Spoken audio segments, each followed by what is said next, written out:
Pirates of FIU. We reppin' to Miami, the Heat, and the Panthers too. We reppin' for the Marlins, the Dolphins, that's how we do.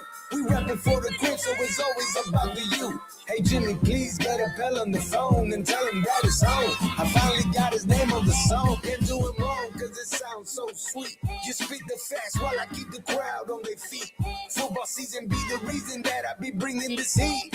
Georgia music representing 104.3. Hey, welcome to the show. That is Georgie. That's our theme song. Starting a little bit late today. That's all right. It's already 2:06. I don't know how that happened, but you can follow Georgie at Georgie Music, JORGMUZIK on social media. He does our 2, 3, and 4 o'clock hour open. He made a 5 o'clock hour open. I just haven't gotten around to making the changes I want to make. And actually now, as I'm saying Georgie's name, he had DM'd me over the weekend. He's like, hey, did you forget about the 5 o'clock? And I'm like, I actually did. And I'll get to it this weekend, which was this past weekend. Yeah. And it's Tuesday. I haven't gotten to it. It's funny. Yet. I told Jimmy yesterday, we have a 5 o'clock Funky Buddha happy hour open from Georgie that we just haven't played yet. Yes. I just want to make some tweaks to it. As you know, I'm a very difficult music producer, radio producer, any kind of producer. You Suge Knight. I Suge Knight. I'm a Suge Knight all over that track. So what went on today? I didn't see any of it. I know the beat writers are reporting the combine is underway in Indianapolis. So Sully spoke, and Hafley also just spoke. So it's John Eric Sullivan. Do I have that right? JES. And and Jeff Hafley. That one I've got down. John Eric Sullivan. Because when you say Sully, I like to give the official name first and then refer to him as Sully. Then go nickname. But I wanted to make sure that I had the actual name correct. John Eric Sullivan. I had seen, I think it was Armando Salguero tweet out something along the lines of, when Chris Greer spoke, it would be just with some local media. And John Eric Sullivan spoke to the national media assembled. So I don't know if that's because it's the first season and they want to let the world know, or if Chris Greer was afraid of speaking to the national reporters. I don't know, but I saw Armando point something like that out. So what did he say? I know I saw some of the writers tweet something along the lines of, everything's on the table when it comes to Tua. There's nothing groundbreaking. I don't want to, tease, Sully spoke, and then people are waiting around saying, what did he, like, there's nothing groundbreaking here. Nothing he said was clickbait material. We have some comments. He flat out, you're going to hear here. He says, let me just flat out come out and say, and his Tua spiel that he gave. But there were some interesting stuff. He wants Devon Achane and Jalen Waddle back. He spoke about cutting Bradley Chubb and Tyreek Hill. As you can imagine, he said they want to have more flexibility. They want to get younger. So again, like, there's nothing groundbreaking, but I'll play you this first clip here. Early on in the press conference, like, the third question he answers when he actually gets into football stuff, his comments on Tua Tagovailoa. Yeah, so we're evaluating the entire roster, right? As it pertains to Tua, I know that question is coming, so I'll just get ahead of the curve. We've had conversations with Tua and his representation. Everything's on the table, including the potential of a trade. We don't know which way that's going to go. There's a lot of different factors at play, a lot of conversations being had.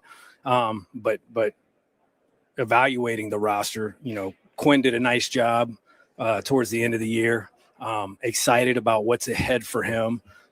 Tua, I thought, even though things didn't go well at the end of the year, did some good things along the way. And it's my job to infuse competition into that room along with every other room as we go down the road.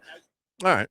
I mean, that's pretty much what you would expect, because you have to compliment him also, because if you're trying to trade him, you can't just be ripping the guy saying, yeah, man, this guy came to the end of the road. I didn't think it was interesting that he actually mentioned, a trade is possible. Like, rarely do you hear a general manager talk about a player under contract that way. And be asked about Tua and bring up Quinn Ewers. Yeah. That was eye-opening to me. I never thought he'd say, well, where's Tua at? Oh, well, Ken Ewers did a great job later in that season. I need to hear Solana, and I don't know if you've listened to these. I'm pretty sure. What's the plan? What's the plan moving forward? I'm glad you asked. And by the way, I just want to clarify. That question was about the quarterbacks in general. So It wasn't a direct question about Tua. You heard there, he said, I know this question's coming about Tua. I'll just get to it. That question was about evaluating quarterbacks, what he sees and evaluating the evaluation process of quarterbacks. And he offered to just jump into the Tua discussion. This is the plan from Jeff Hafley, his long-term vision for the team.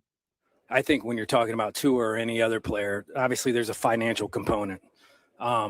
There's a level of play component. We're going to exercise discipline, long-term vision and future with every decision we make, whether it's Tua or any other player within our organization. All right. I know that doesn't necessarily lay out like a plan, but what I took from that in just that short clip is we're going to suck next year. Be prepared We're gonna for a be long-term disciplined in every decision we make. We're not throwing a whole bunch of money at Mike Wallace because he had a good season as the third receiver for the Steelers. No Ndamukong Suh signing. Right. Like, we're going to be disciplined. Doesn't mean that he didn't say we're going to be disciplined the entire time I'm here. Mm-hmm. He said, but we're going to be disciplined, which makes sense. They kind of have to be disciplined. That's the thing. They're forced into it with the Tua contracts and all the money they've given out. And also with this quarterback decision.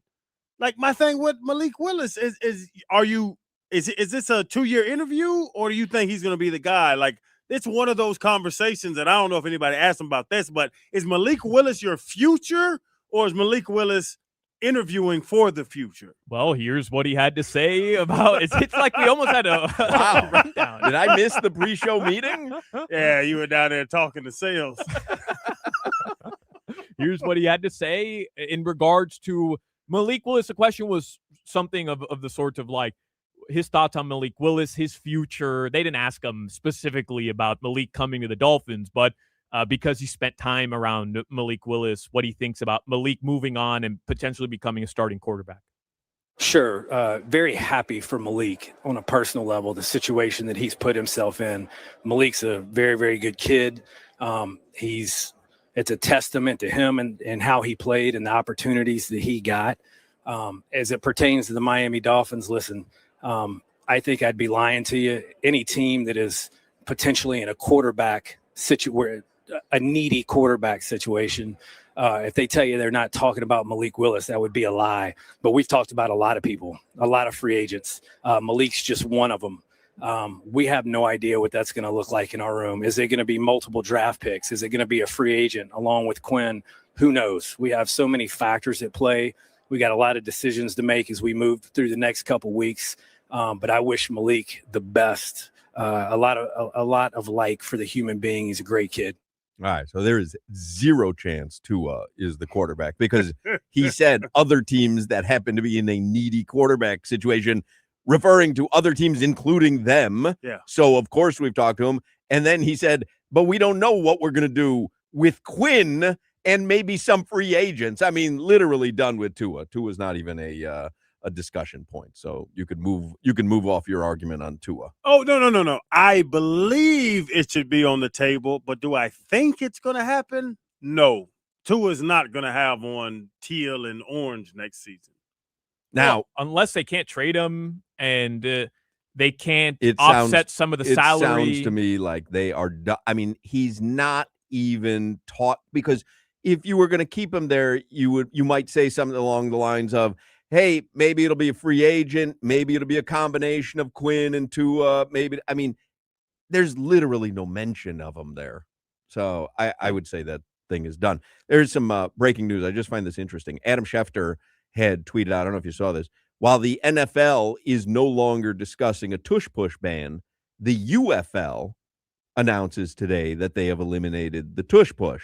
Now, I'm not necessarily certain what the UFL is. Is that the Rocks League? Is that? Yes, I believe so. Is it called the UFL now? Yeah, it's the UFL. That's what the USFL and the XFL became? Yeah. So, but this is more interesting to me. The UFL has also announced today 60-plus yard field goals are now worth 4 points. That's cool. Yeah, undercutters. How about that? That's funny. No, because what they should do, how about this? Any field goal, I don't know, 35 or less, worth 2. Now let's put something on the table. Huh? Huh?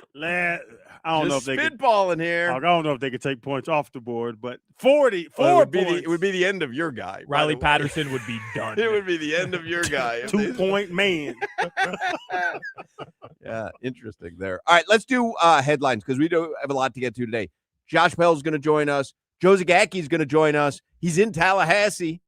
He's, he got Canes FSU tonight in basketball, but I'm sure he's thinking about this baseball team. I mean, this baseball team is on fire. We'll see.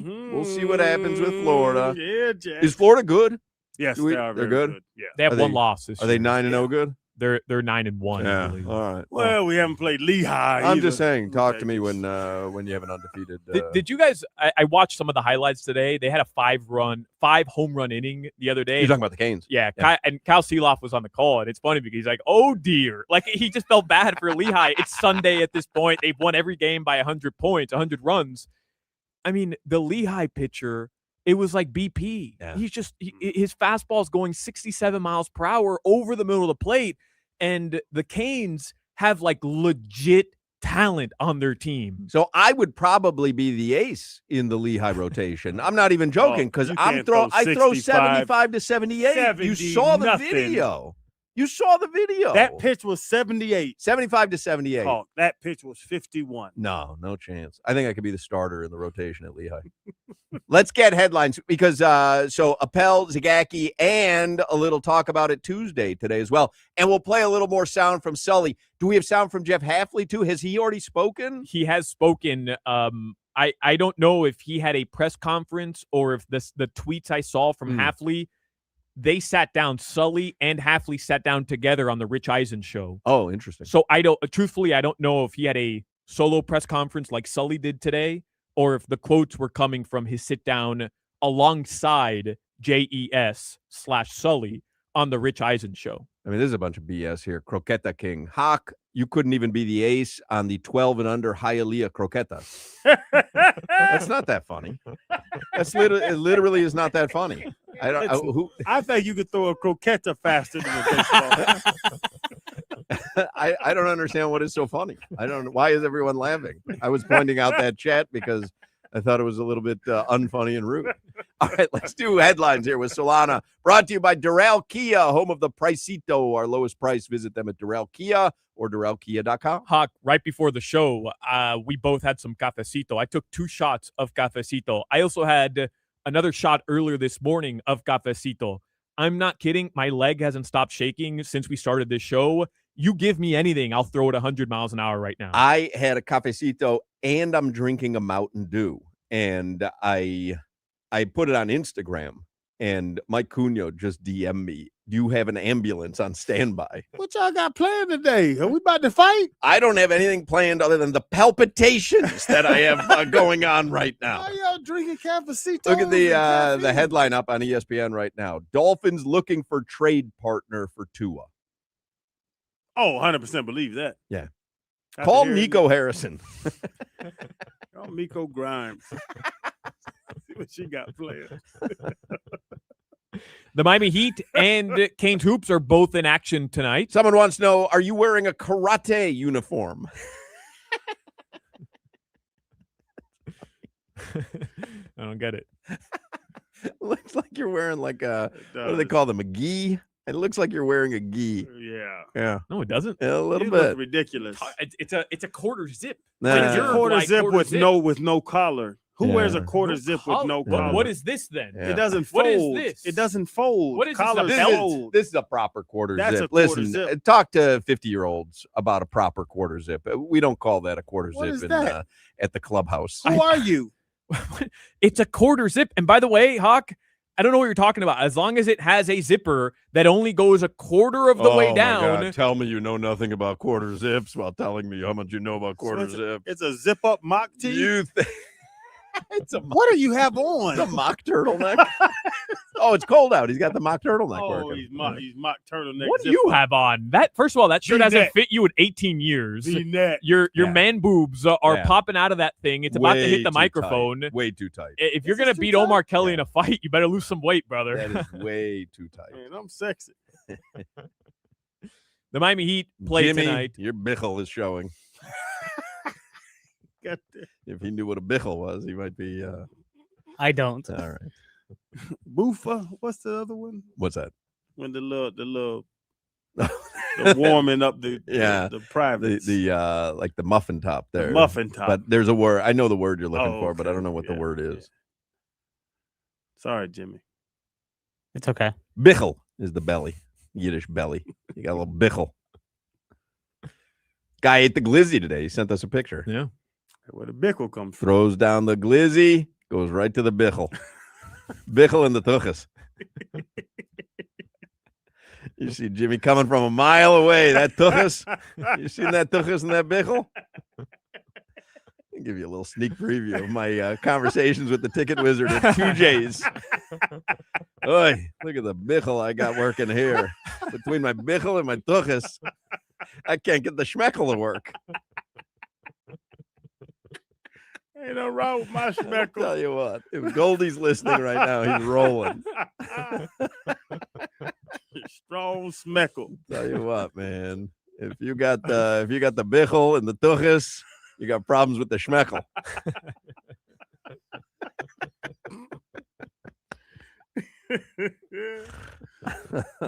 The Heat play the Bucks tonight. They're on the road. First of two straight on the road.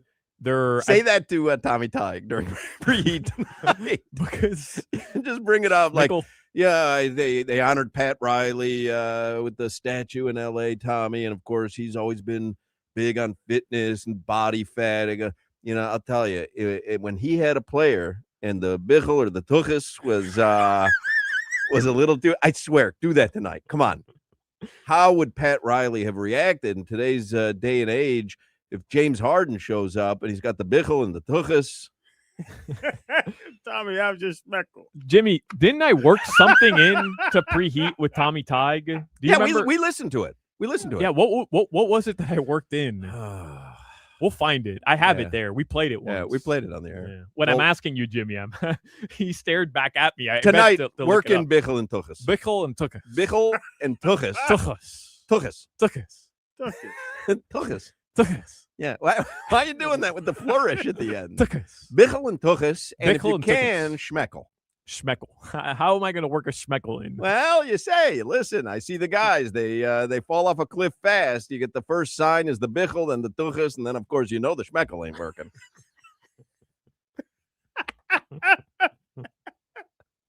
I need that. 8 p.m. start time for the Heat. Canes Hoops is at 9 p.m. tonight in Tallahassee. Why is that game so late? Why are these games West so Coast. late? Yeah, West Coast. Taking care of the West Coast teams. Adjusted to them Tallahasseans. Yeah. Your weather in South Florida right now. Tahitians. Is it Tallahassee? You don't You know. messed up Los Angeles. I said Los Angelians. Yeah. Los And then he's- Angelinos. No, right? no, I said Los Oh. Angelians, and then Sedano said no, they're Angelinos Angelinos. or Angelios. Angelinos. Angelinos. And I said, Angelinos. okay, Los Angelinos. And he's like, no loss, just Angelinos. I was hoping you'd hit him with Angelites. Los Angelites. Your weather right now, it's 65 degrees freezing. I think it's a heater night, by the way. I don't know if you've given that any thought. It's Hoch. been very nice. This is not the cold snap that we had No. a few weeks ago. Tonight, the lows are going to get into the low 40s. I went fishing with Chaz this morning. Did you? Beautiful. How old is Chaz? 5. You took him out in this weather? 50? Are you insane? What am I? He's gonna kill him. He's gonna get frostbite. It was 54. Schmeckle's gonna fall right off. We got a lot of schmeckle in our family. We got some blood flow. Josh Appel with his bichel and tuchus are gonna join us in the next segment. Low testosterone is a real issue for a lot of guys. It can lead to poor sleep and low energy, brain fog, reduced sex drive. It makes it difficult to stay in shape. As we all know, a healthy body plays a major role in overall health and well-being, and that's where Atlantic Men's Clinic comes in. I've been going to Atlantic Men's Clinic over a year. I get a testosterone shot. I was there this morning, as a matter of fact. Legit thrilled that I go there. Wish I had started sooner. I feel a lot more energy, although I am drinking a Mountain Dew right now and had a cafecito earlier, but I also got my testosterone shot today. If you're feeling sluggish, just kind of not feeling like you used to feel, I highly recommend Atlantic Men's Clinic. More than that, though, Atlantic Men's Clinic can help men lose weight and support metabolism, improve gains in the gym, and they've got 4 targeted body composition plans featuring GH peptides, NAD+, GLP-1, PDA, and more. With the low T treatments combined with the body composition programs, most men notice real improvements, more energy, better focus, improved sleep, stronger workouts, the renewed sex drive that I've talked about. So guys, if you're feeling, I don't know, a little out of it, a little sluggish, just don't feel the same way you felt in your 20s or your 30s, call Atlantic Men's Clinic. They have 7 locations in South Florida, including their latest office, which is in Hollywood. Call them 877-455-7300, 877-455-7300, or you can visit AtlanticMen'sClinic.com. Featured therapies are compounded and have not been evaluated nor approved by the FDA. Provider prescription required. See website for details. You're listening to the Hoch, Crowder, and Solana Show. Rui Hachimura or Tua?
Yo. Does it sound okay? Hey. That's why I was like laughing.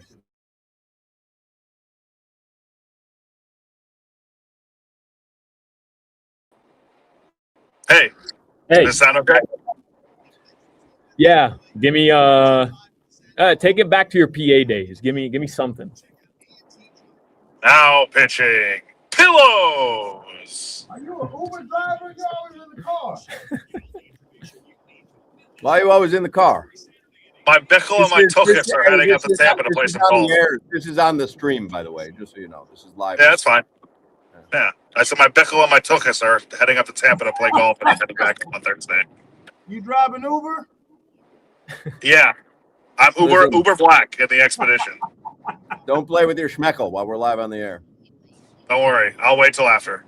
Yeah, that smacker done did enough damage now. He's got a 9-week-old. I thought you had a great Who knew that schmeckle? I thought you had a great opportunity for a segue. I thought you had a great opportunity for a segue with the Bickle and Schmeckle for your low T ad read you did before the commercial break. Well, I went into the Mountain Dew instead. Well, missed opportunity. Maybe next time. A little choppy. I don't think he's a little choppy. I think his video's a little choppy. Yeah. I mean, I can take my video off. Nah, leave it on. Look, your audio sounds fine. There's no delay. Are you driving though? Yeah, he's driving. Pull over. Yeah. I'm not pulling over. I don't want him to be driving on the air. Why don't you pull over? I mean, I can put the phone down. Well, why can't you just pull over for 15 minutes? I would prefer that you don't drive while on the air. God forbid anything happens. I'll pull over. I'm on the turnpike. That's the only thing. I'm not like on 95. There's an exit every quarter mile. Thank you. I'll get off at the next available one, or I'll just pull off. Just do it over the phone and use the phone to your ear. I can do that like this. Don't go to that middle one. The middle one's a terrible. Middle what? The middle exit. The turnpike, the little. I know. All right. Yeah, I'll pull over. All right, I'm gonna put you behind the scenes. Just get on the shoulder. Just get on the shoulder. Nothing bad ever happens on the shoulder. Exactly.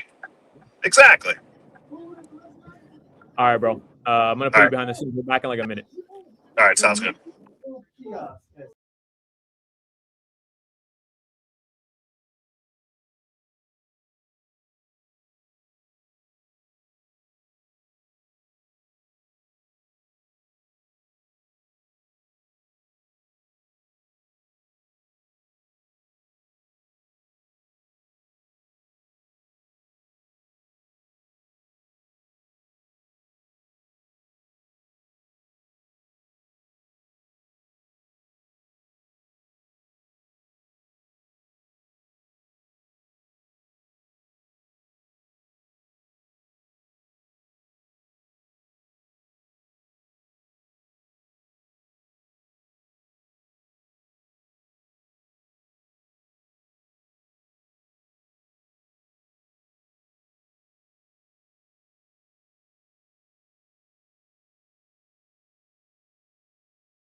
Josh Appel is going to join us here on the Toyota of Hollywood hotline. We were testing the connection with him because he's driving on the turnpike, and we told him to pull over so that we could have him on video, but he seems to have cut off his video. So I wonder, are you driving, Appel? Is that the situation?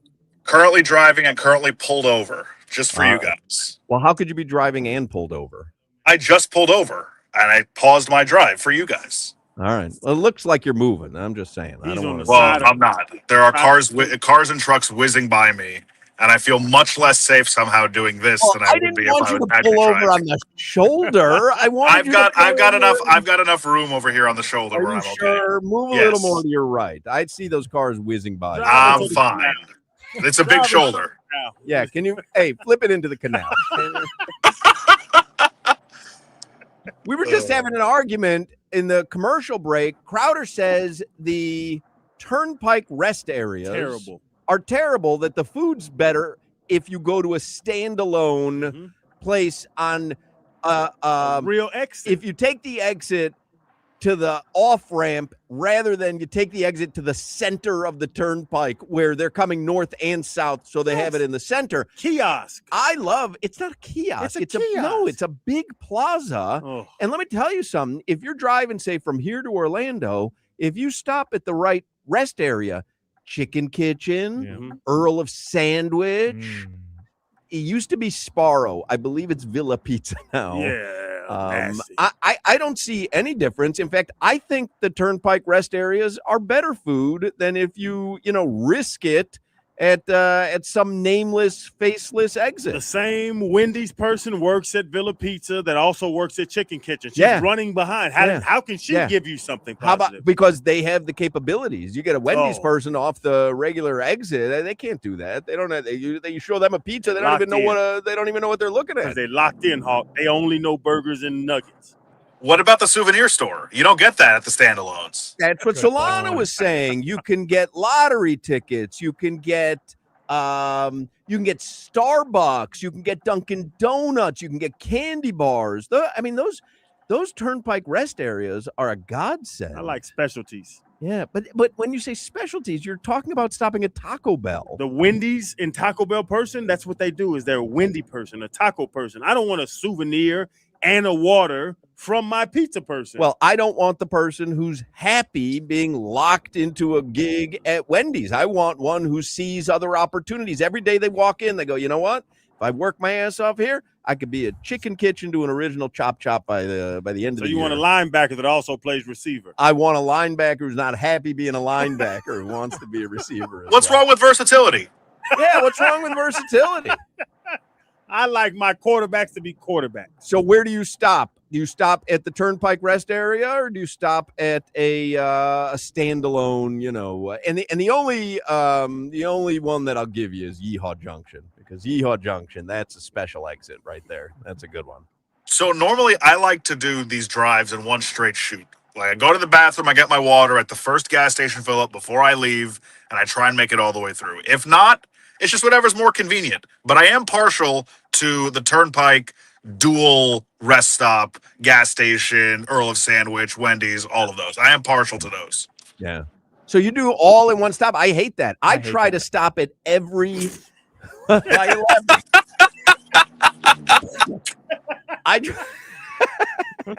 are you laughing? I try to stop at every turnpike rest area. Because you never know when they're going to bring a new restaurant in, which is so unbelievable. Why are you laughing? Which is so unbelievably. Are you trying to get where you want to go, Hawk? You're just hanging out. No, but I like the fun and pomp and circumstance of a road trip. The journey is the destination, man. That's what I was looking for. The journey is the destination. That's what I was searching for. Man, you don't stop everywhere, huh, Pell? I love stopping. No, I will say, though, one stop in the middle does make the drive feel like it's shorter. Oh, 100%. I'm always disappointed when Lori doesn't have to go to the bathroom. Hey, rest stop's coming up. Got to go to the bathroom? No, I'm good. Coffee? No. Donut? Because I got to get a cash pop ticket. Wherever there's a cash pop available, I gotta get one. None of y'all three pee in the bottle either, do y'all? I mean, that's ridiculous. Crazy, man. That's ridiculous. You pee in the bottle, Appel? Could I pee in a bottle? Oh, no. Do you? Like I have to stop there. I just finished my Gatorade. I have to pee. Let me pee in the Gatorade bottle so I can keep driving and get to my location that I was destined for. I'm not a pee in a bottle guy.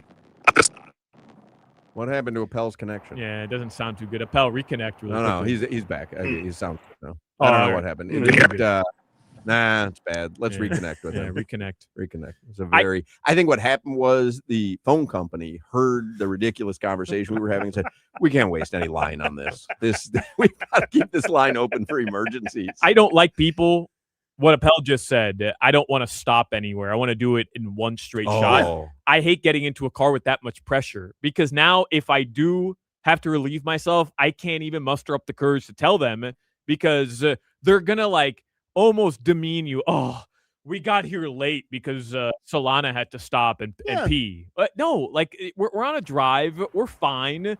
There's no rush. What's the difference between 4 hours and 4 hours and 30 minutes? No, I want to leisurely drive. I want to walk out of the car wherever I'm getting, whether I'm getting home or getting my destination.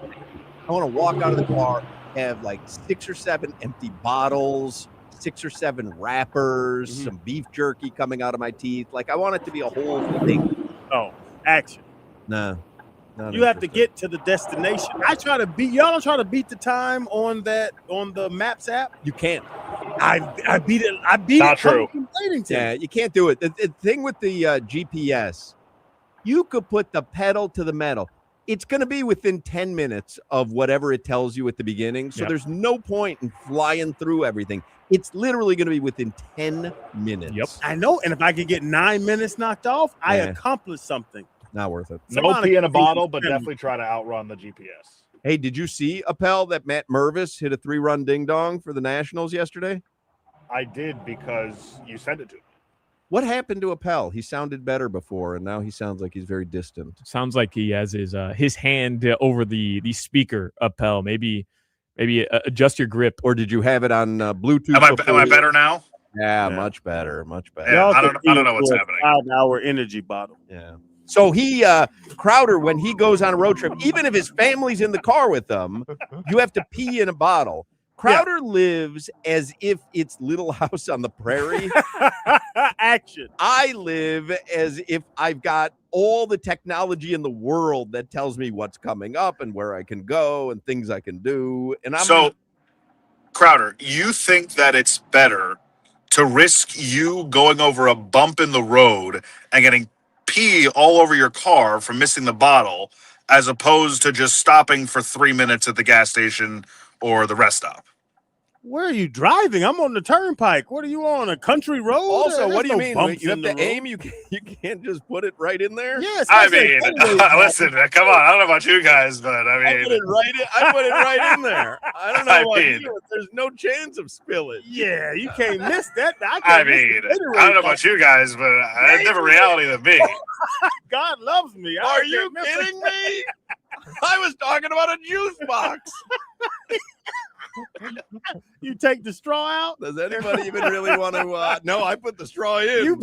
You fit into a Capri Sun? Does anybody want to talk about sports with Appel, or do you just want to keep having this conversation? I did bring up Matt Mervis. How great was it? I mentioned on the show yesterday, how incredible is Matthew Tkachuk's stroke of fortune to come to the Florida Panthers, and in the course of time that he's been here, go to 3 Stanley Cups, win 2 of them, be an NHL All-Star Game MVP, have a popular podcast, be on late night TV, and now win an Olympic gold medal. Like, that's an unbelievable stroke of fortune, no? I don't think that I think if you told Matthew Tkachuk when he requested the trade from Calgary before he knew where he was going that this would be what the next 5 years for him were going to be like, he'd have laughed in your face and called you crazy. Maybe you get one of those things. Maybe you make it to a cup, maybe you make a run, maybe you get 1 cup, but to your point, 3 straight cup appearances, 2 titles, and the gold medal beating that Canadian team. I mean, how could anybody ever foresee this type of run coming? It's unfortunate that it's in this particular sport because I think we'd legitimately be talking about this run nationally as one of the best runs in the career of any athlete of the 4 major sports in the history of sports in general. Like, it is that good and that remarkable what he's done. Obviously, the teammates around him are a big part of that, but he has been the common denominator in all of this. Does it mean more? We talked about it yesterday. Kind of the women win, the men win. Like, is U.S. taking over hockey because it's a worldwide competition and you win both goals?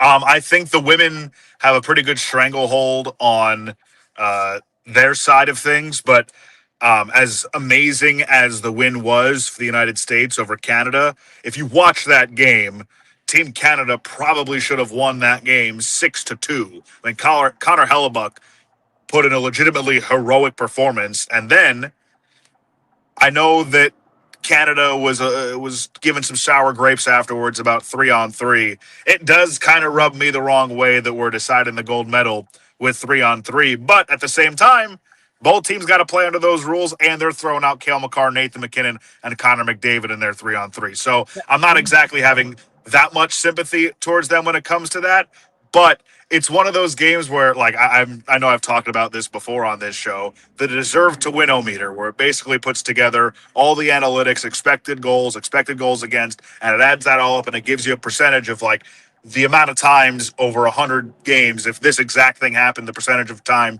that you would win. I would imagine the ice would be tilted in Canada's favor just based on the analytics, like 80-20. But it doesn't matter because the U.S. won. It doesn't matter. Give those numbers to Hellebuck then, if you want to yeah, say for that. sure.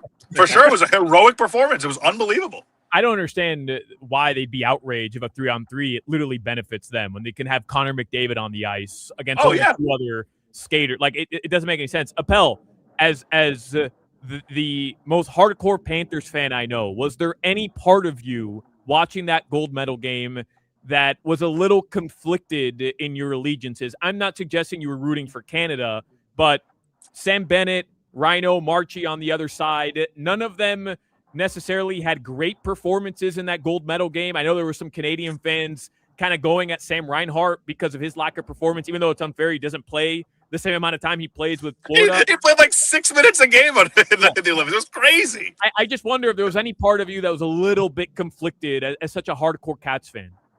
I wasn't conflicted, but I wasn't going to be like upset if those guys like made a good play. Like I wonder how Maple Leafs fans are experiencing Austin Matthews as the captain of Team USA winning a gold medal against Canada, while obviously he is the face of the Maple Leafs. Like that to me is really interesting. I'd have been happy for Bennett, Marchand, and Reinhardt had they won. I'd have been obviously disappointed for Team USA, but like there was no question about my allegiance or who I was rooting for. I was rooting for them to play well and for the U.S. to win. And honestly, like Sam Bennett, kind of dirty, don't you think? I was going to ask you, did you think that stick to Jack Hughes' face was intentional or no? It was not intentional at all. They're just tactics. Even knowing Sam Bennett. And quite frankly, Sam Bennett was a key part in making Jack Hughes give us one of the all-time sports photos in the history of hockey and the history of sports, with the flag draped over his back, him smiling and crushed teeth. It was so phenomenal. I said to Plagans yesterday, I mean, that is a commercial for the toughness of hocky. Like just so perfect there. Hey, what's Anthony Davis missing the rest of the season with for the like an elbow? I think he like bruised his elbow. Yeah, something happened there. I don't know. Well, I hope he heals soon. Barely had any contact. He's out for the rest of the season. The Panthers, they're back in action again on Thursday. Are you holding out any hope that they can make a run for the playoffs, or are you kind of resigned yourself to the fact that they won't? I'm at peace either way. I'd love to see them go on a run. They're about to get healthier, as I've talked about with you guys before. They're going to get some guys back here as they get going again. But if they don't, it's not the worst thing in the world. They're going to have a lottery pick that's protected, and they're going to get healthier in the offseason, being full strength heading into next year. It's not the worst thing in the world. If they don't make it, I would trade 5 years of missing the playoffs for the last 3 years that we had, winning 2 cups and going to 3 straight. Many might not agree with that take, but I've seen a lot of bad Panthers hockey over the years, and the amount of goodwill that this group has bought themselves, I'm good. Somebody says they made this man stop his drive to hear about Turnpike rest areas, LMAO. I would talk about Turnpike rest areas for 3 hours with you guys if you wanted me to. Are you a little nervous? Now that the segment is over, are you a little nervous that you've now got to get from the shoulder back into the action on the Turnpike? If you notice, like, periodically I'm like checking my rear view mirror just to kind of see what the lay of the land is like. There are some gaps between like large rushes of 18-wheelers. You gotta hit the for a little while. Do you want me to do this live with you guys? I feel like that's safe. I would love it. Not. Nope. Absolutely not. On behalf of everyone who works at Odyssey, I'd prefer you walk home and abandon your car. I want to hear the. Nope. Call them on your own time. It ain't happening on this show. Josh Appel, we love you, Josh. See you, buddy. Love you guys too. Talk to you later. Ride safe. Thank you. I'll text you an update if I die or if I get on the highway in time. Well, no, don't text us while you're driving. All right. Well, what's one text? Let us know when you get to your destination. Let us know when you get to your destination. I was gonna do that anyways. Actually, can you send us a picture or something from a Turnpike rest area? Perhaps the one with Chicken Kitchen. If I stop. All right. Where are you going to stop? Don't stop. Fort Drum? Fort Drum. See you, Josh. I guess. We'll take a break. We'll come back with more Hochman, Crowder, and Solana. You're listening to the Hoch, Crowder, and Solana Show. Crowder. Hawk. Crowder. Hawk. Unk.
gana. 305, cafecito time, dame una colada. Got some interviews next. Always got dope guests. Get the cesspool live, dropping comments and likes. We about to get right. Talking sports, my G. Listen to Odyssey and 104.3.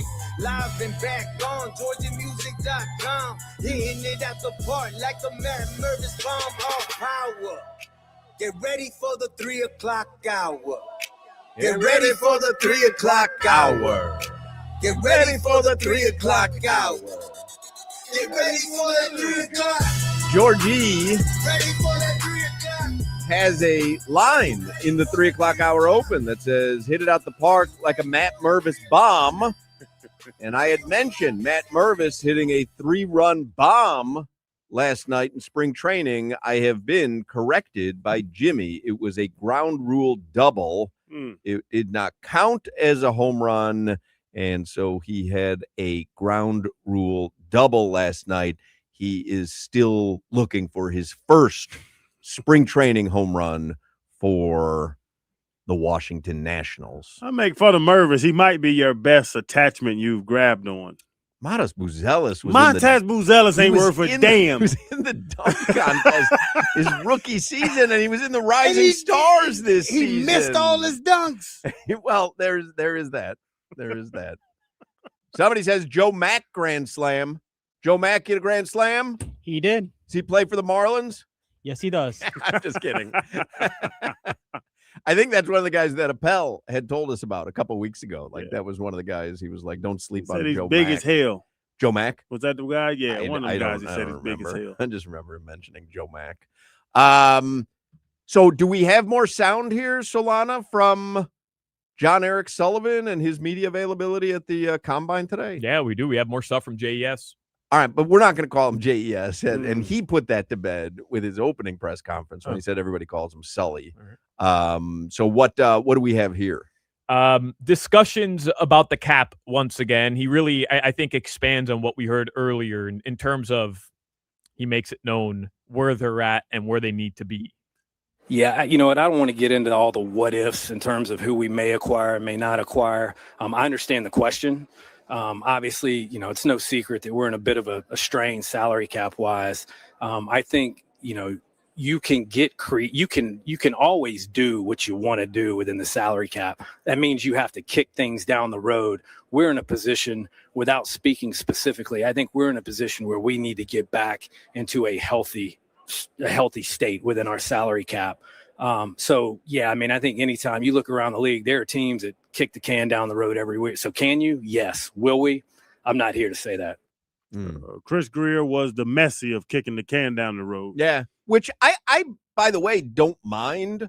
Like if something good's going to happen. Correct. From it. If it pays off, deal with the ramifications later. The Marlins did it in 97, right? Mm-hmm. Hey, just spend whatever you want and we'll figure it out afterwards. I don't mind that. But you can't kick the can down the road and then have the quarterback get pulled at the end of the season for Quinn Ewers, your 7th round pick, because he's not performing. And all that can kicking is because you gave the money to the guy who you just sat down. Like, that's not going to work. And Sully has to deal with what Chris Greer did. Yeah. Chris Greer tried to Tyreek and giving Waddle money and giving Tua money and giving Bradley Chubb money. And like they were really trying to acquire talent and bring good guys on his team. It was the wrong decision, and now Sully has to deal with Chris Greer's mistakes. It's kind of what he said. Well, I mean, he took the job knowing the situation. Sure. It's not like he got a job, but he's like, oh, we're not going to have any cap space this year. I mean, he understood the ramifications of where the organization was because of Chris Greer.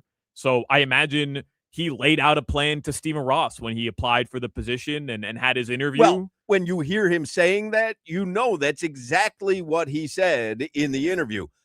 There's a situation that we're going to have to dig ourselves out of here, and it's a salary cap situation where there is no easy fix. We're going to have to suffer through it for a season at least until we can get things right. I mean, it's pretty obvious, but nobody, like, this isn't a secret to anyone. No. Everybody knows this, so is what it is. What else do we have from J.E. Sully?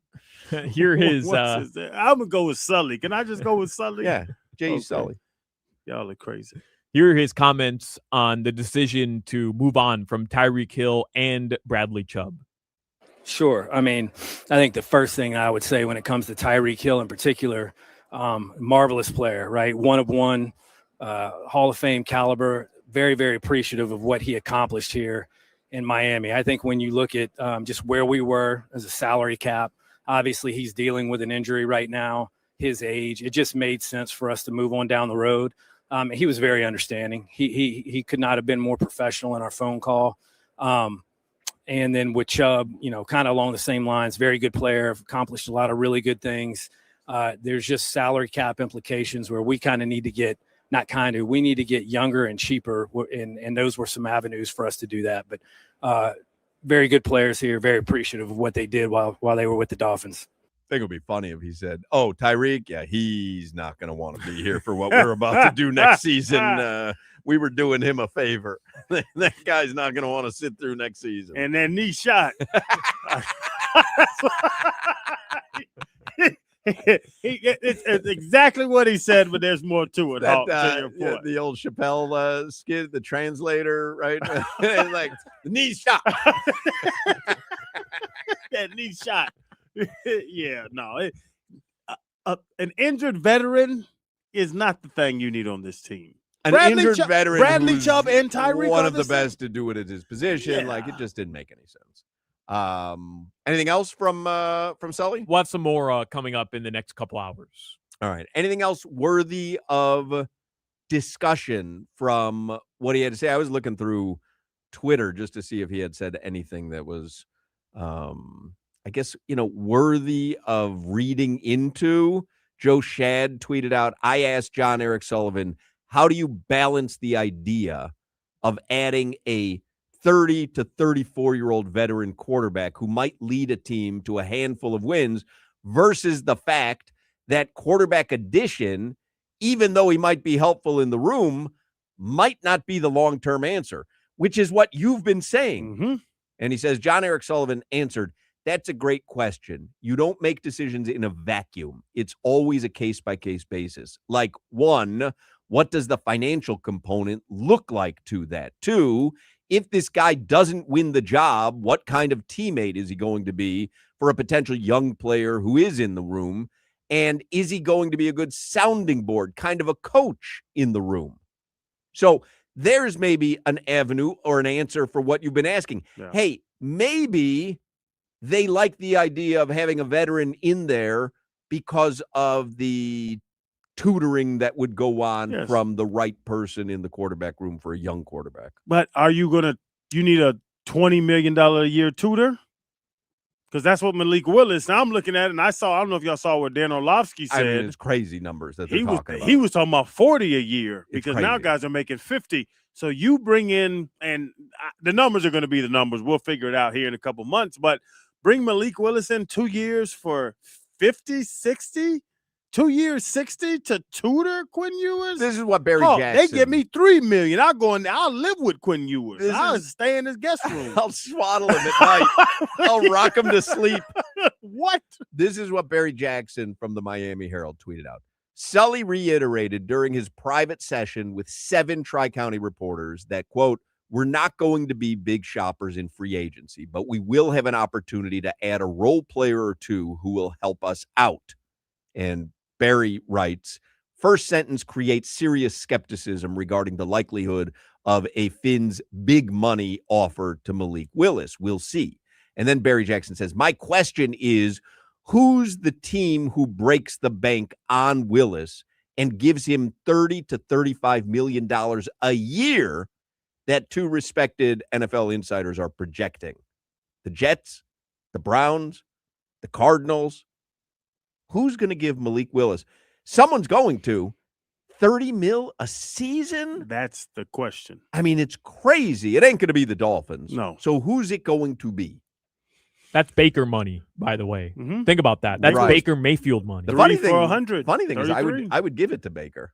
That's funny. Oh, I why would I do that? Well, because you had seen him win a playoff game. I guess so. Yeah. I like Malik Willis, but when we talked about it yesterday, I mean, he hasn't proven anything.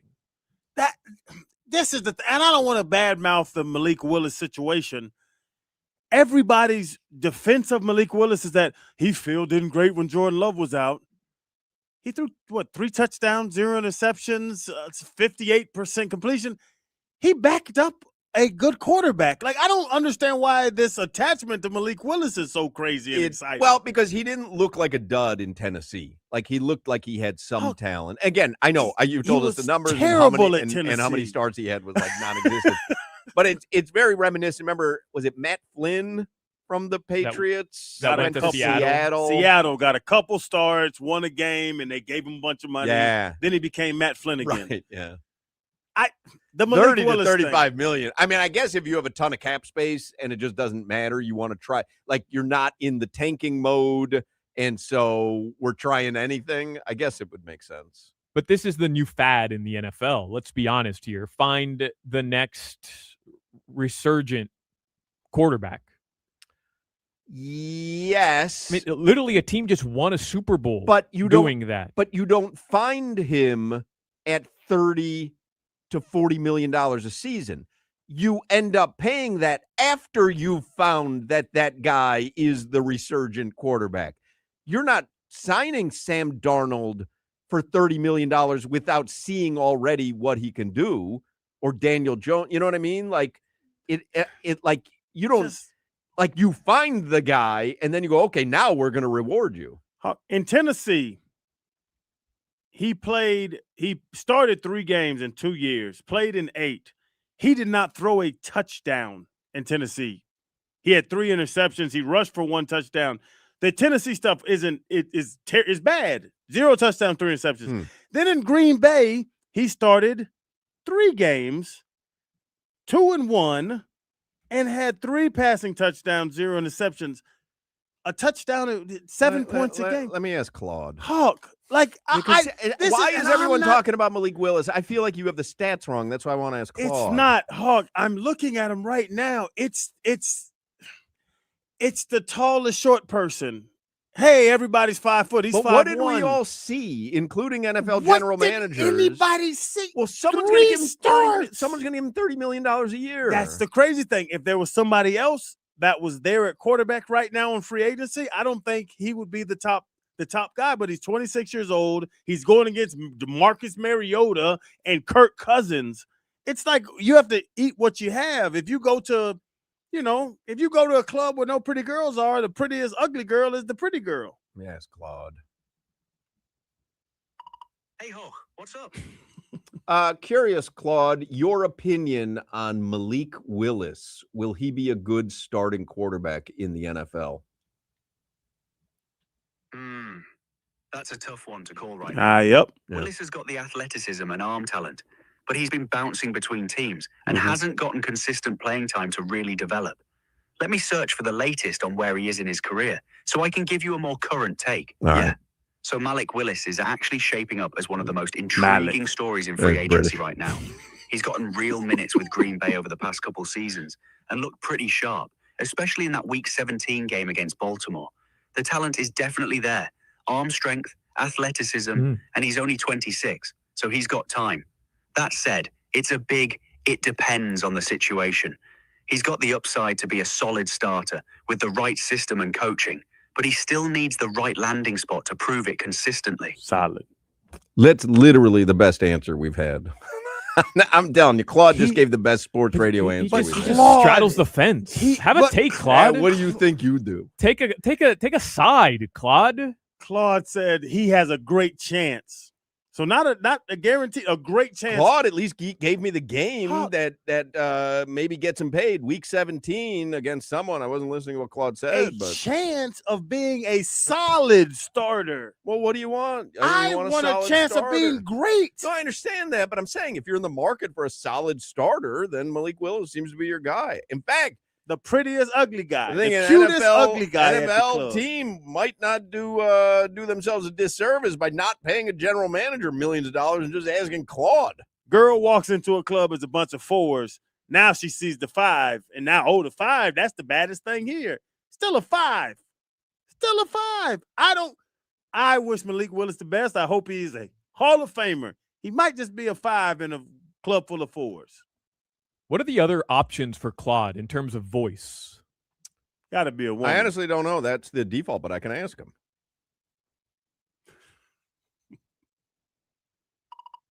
Hey, Ho, what's up? What can I help you with? Is there a way to make your voice not have a British accent? I think there might be a little mix-up here.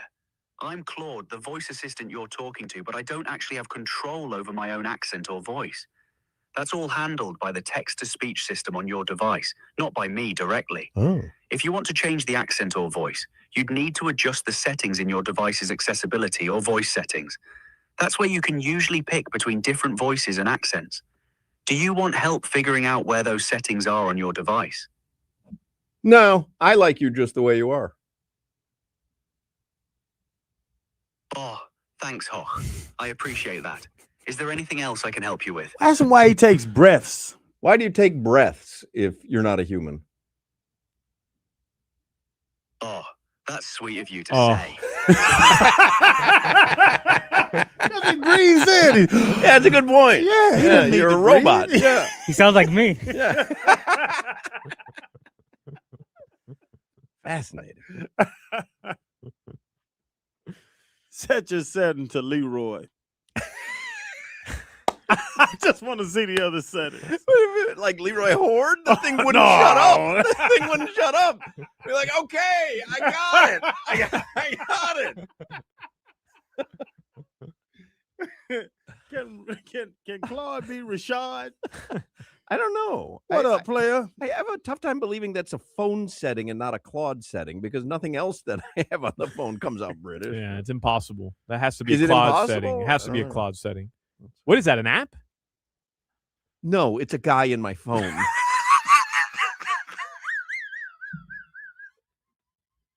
Could have been a website, you jackass. I got a little man in his bag. Ready to answer questions.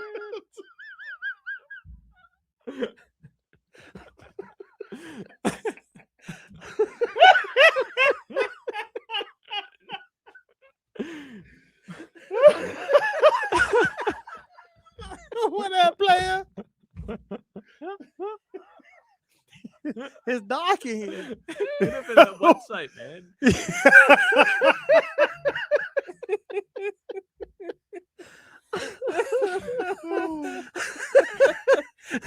You gotta go back and see the video because I have to see. I want to see the look of disgust on my own face. Oh, I was hungry, bastard. I want nuggets. Feed me. You thought that was a human, Solana? Could have been a website. Could have been a website. He could have just been on a website, not an app specifically. Uber Eats ain't here yet, bitch. Oh my god, that was funny.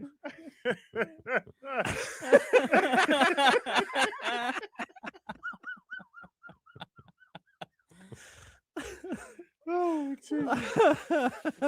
all right. Are we in headlines or did I not get there yet? We have not gotten there yet. All right, let's do headlines real quick. Brought to you by Durrell Kia, home of the Pricito, our lowest price. Visit them at Durrell Kia or DurrellKia.com. Here are your local headlines. Canes Hoops, they'll play tonight. They're in Tallahassee, 9 p.m. start time versus Florida State University. All right. I'm guessing that's on national TV if it's on at 9. Yeah.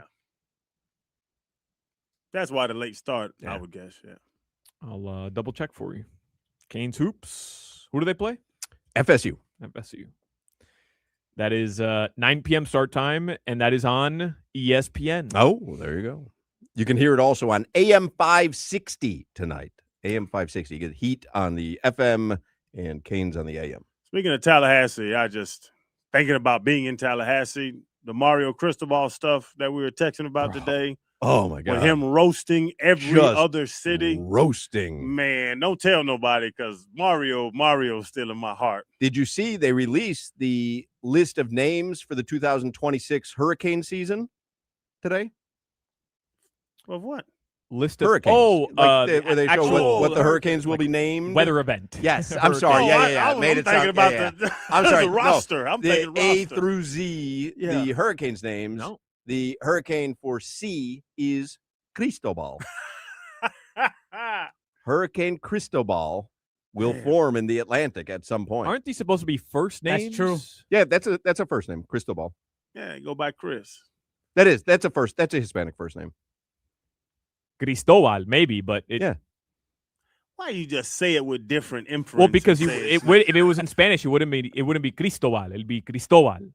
so it's not Cristobal Hawk, it's Cristobal. Well, but as a last name, it's Mario Cristobal. No, I understand that, but I'm saying you're arguing. How many people have you met named Cristobal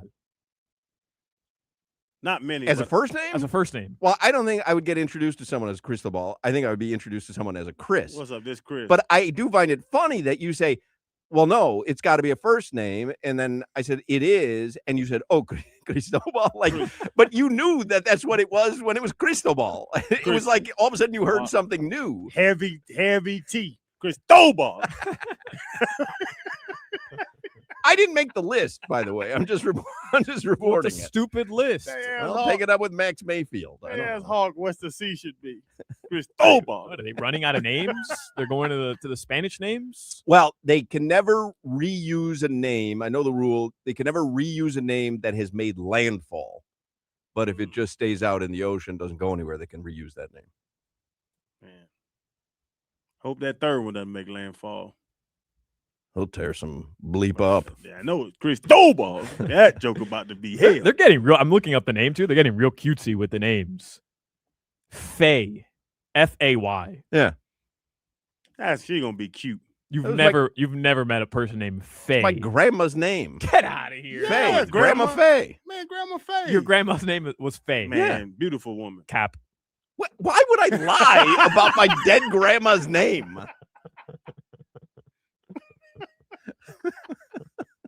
Cap.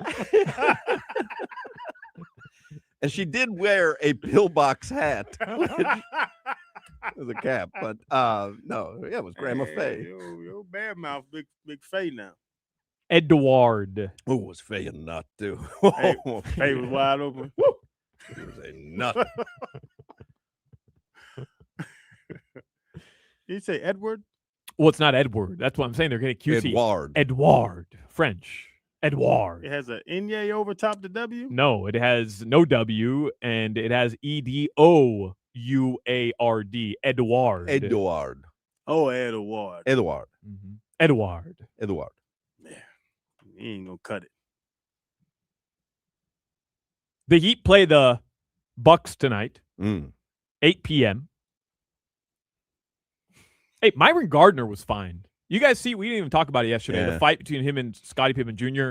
wasn't even really a fight. Scottie Pippen Jr. went after him, pointed at him, shoved him into the crowd, and Myron Gardner just kind of latched onto him and was laughing the entire time. They fined him $35,000. Dude just got his first contract. I was going to say, player. dude's not making a lot of money, but also you can't get into fights.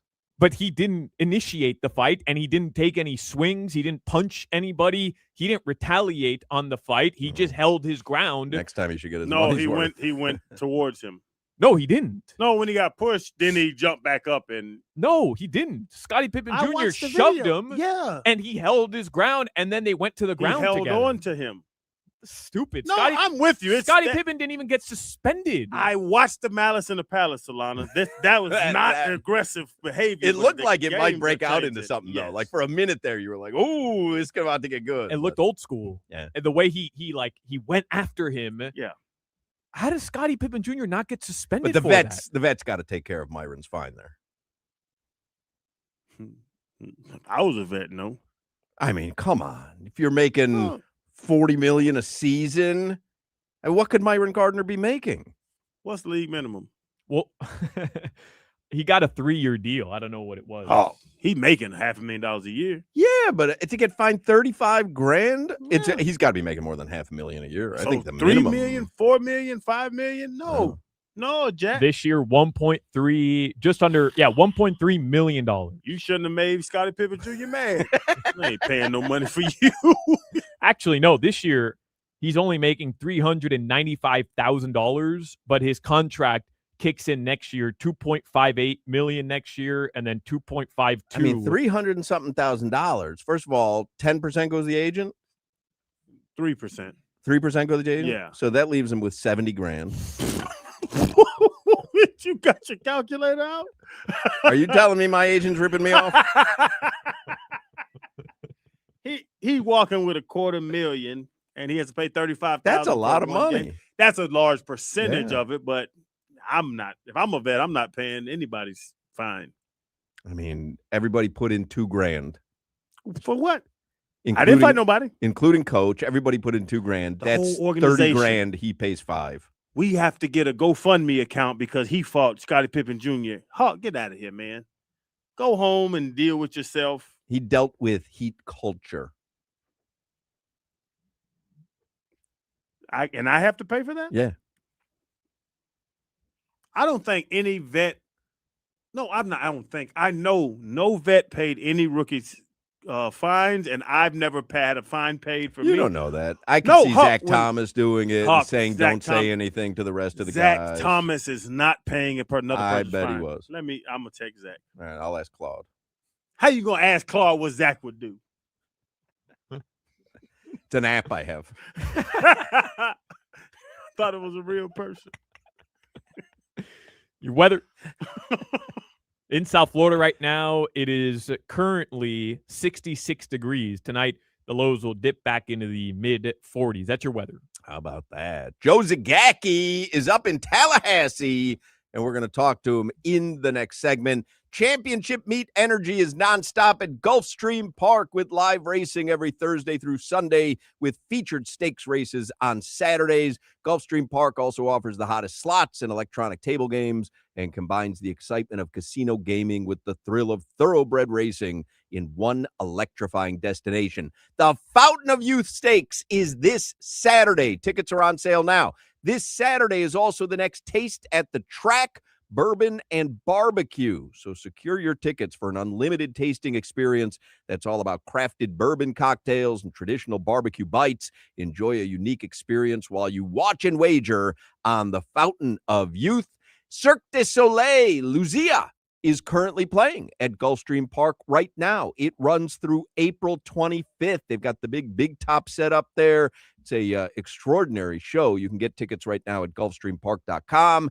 And the 75th running of the Curlin Florida Derby, which is South Florida's biggest race day of the year, will take place Saturday, March 28th. We will do our show there Friday, March 27th to get you ready for it, and tickets are on sale now. So get all the info, get your tickets, make reservations, see all the daily race entries, do it all at gulfstreampark.com. You're listening to the Hoch, Crowder, and Solana Show. Homer Simpson works with the Niners? Momentum.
Joe Zagacki is on the Toyota of Hollywood hotline. Would you like to share what Zach Thomas said, or you want to keep that private? Because I said in the last segment that Myron Gardner's teammates should pick up the $35,000 fine for the fight, and because he doesn't make a lot of money. Mm-hmm. And I said that's kind of what a veteran teammate would do.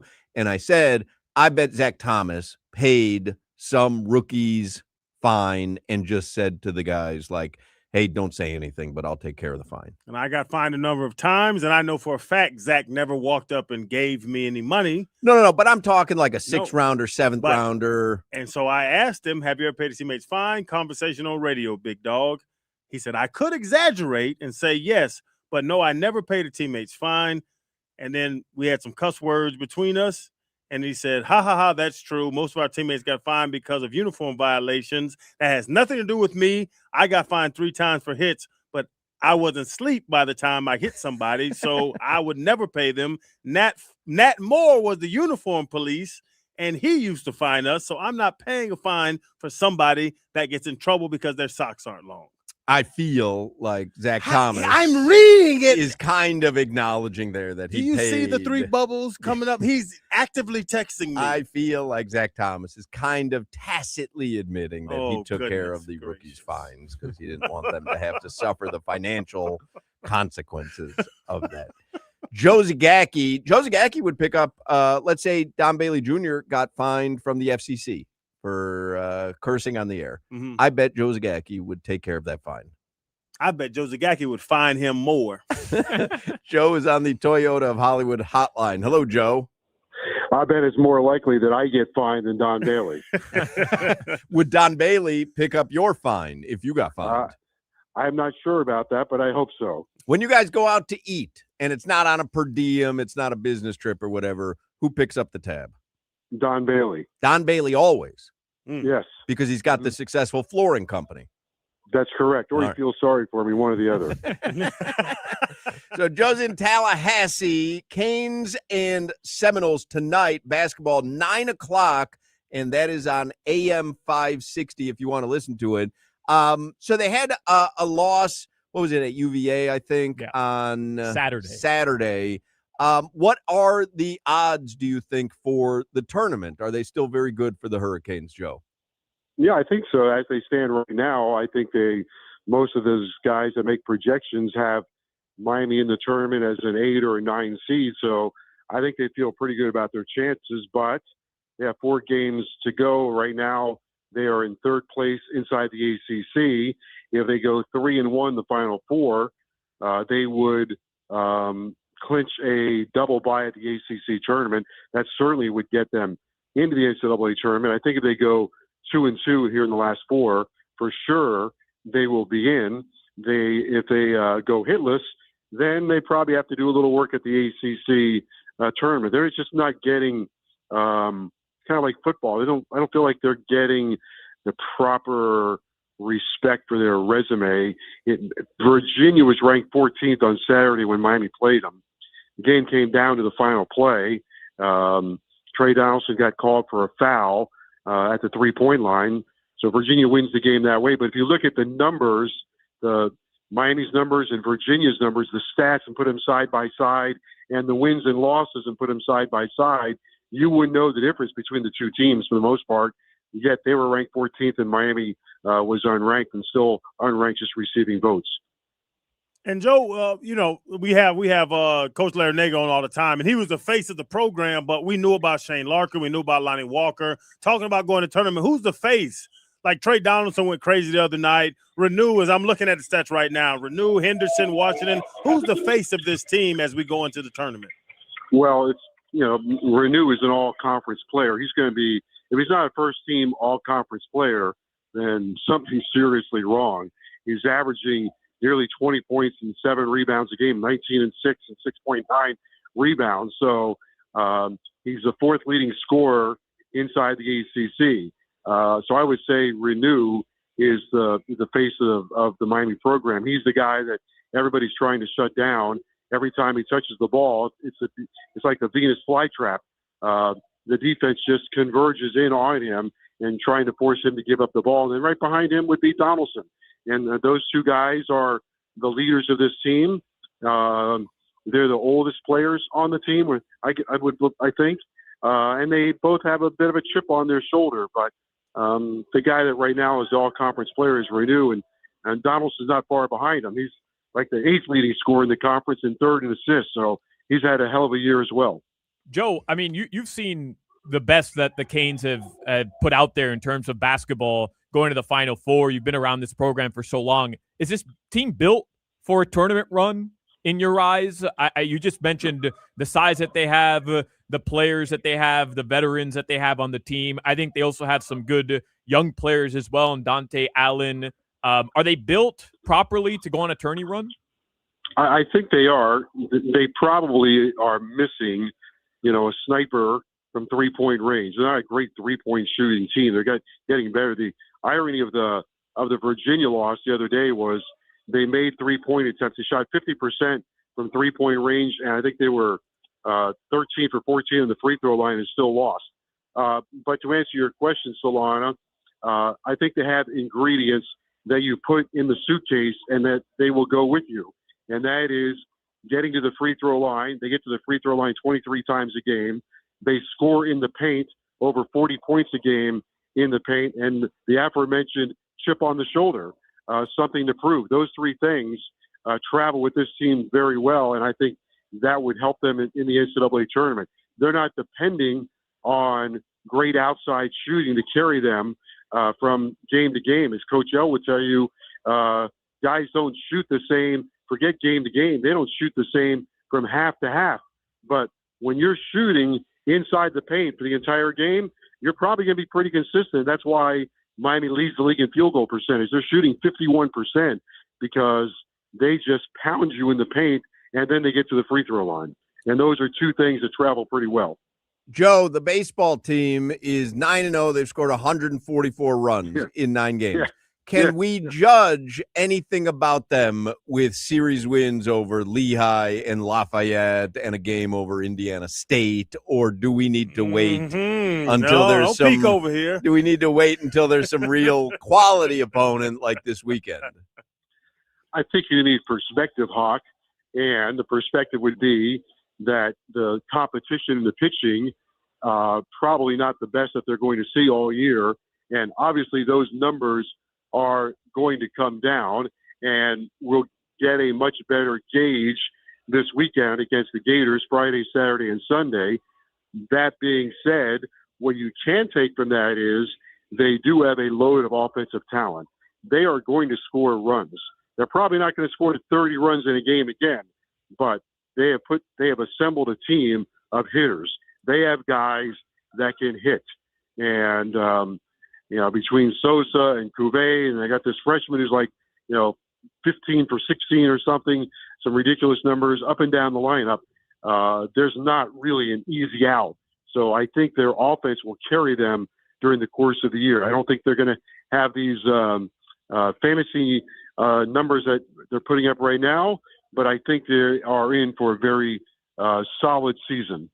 And Joe, is that the difference in playing, and not even badmouth Indiana State or Lehigh and all? Is it pitching? Is that the biggest difference in playing a SEC, ACC school versus one of these off-conference type schools?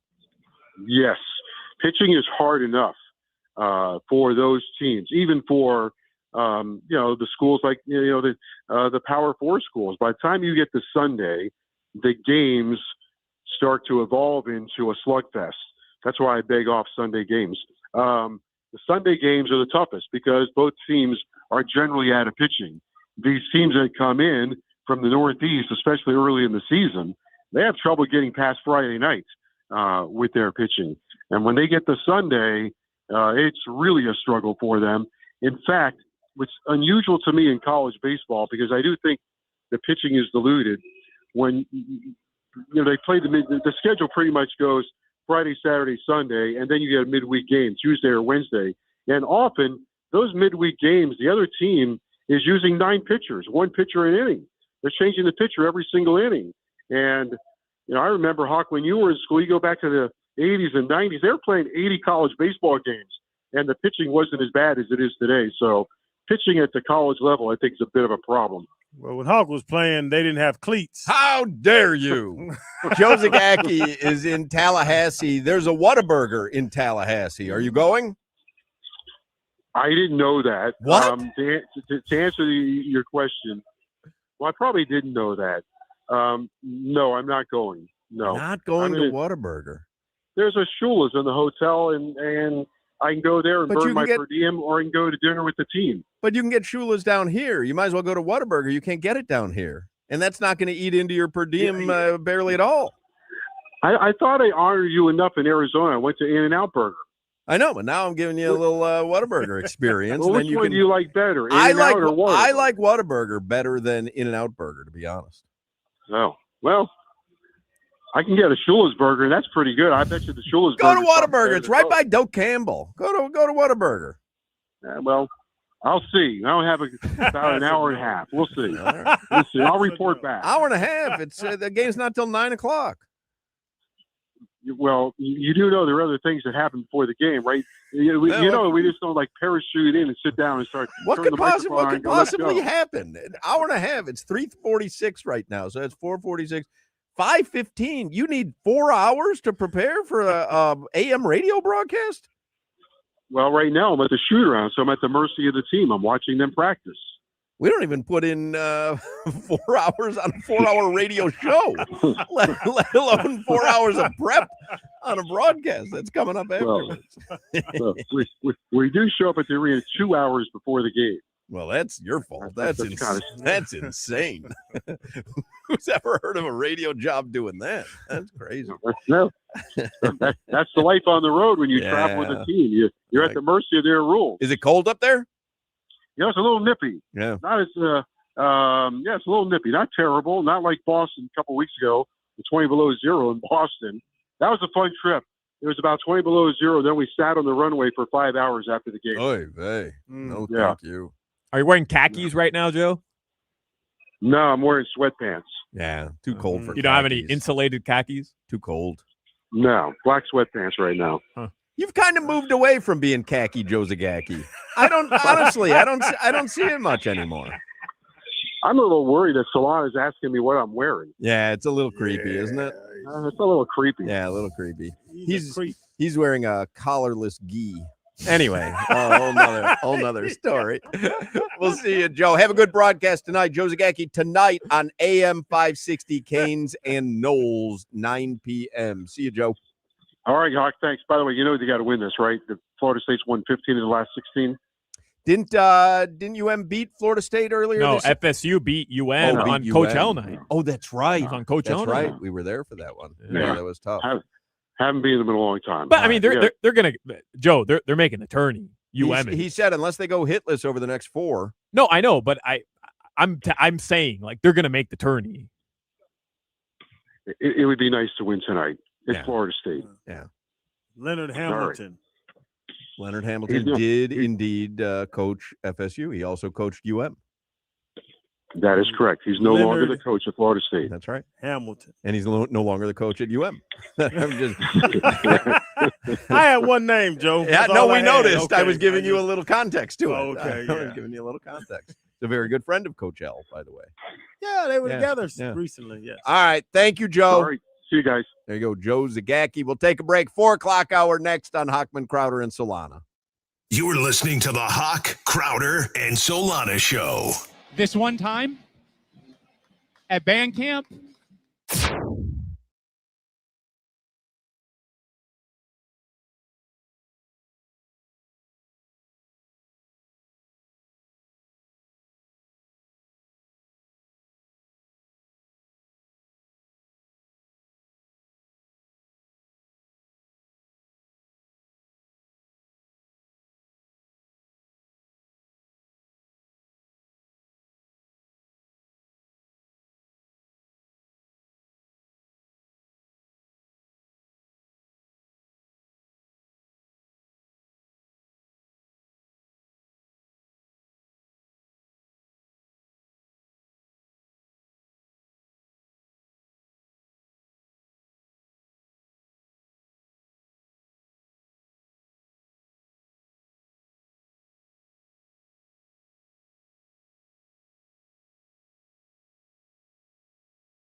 PM and we back on the clock, so don't get cutesy. Dial lead the station unlocked. We got the sports talk and the drama to make sure the T-clock. WQAM is the Avengers with no weak spot. For Joe Rose, Woody Bo, Omar and more, Tobin and Leroy giving gooses galore. Yeah, for 2 to 6 is reserved for 3 legends. The captains of America, not no Chris Evans. For Spritz to McRibs and calling out game scores. Hotman, Crowder, Solana, get ready for some more.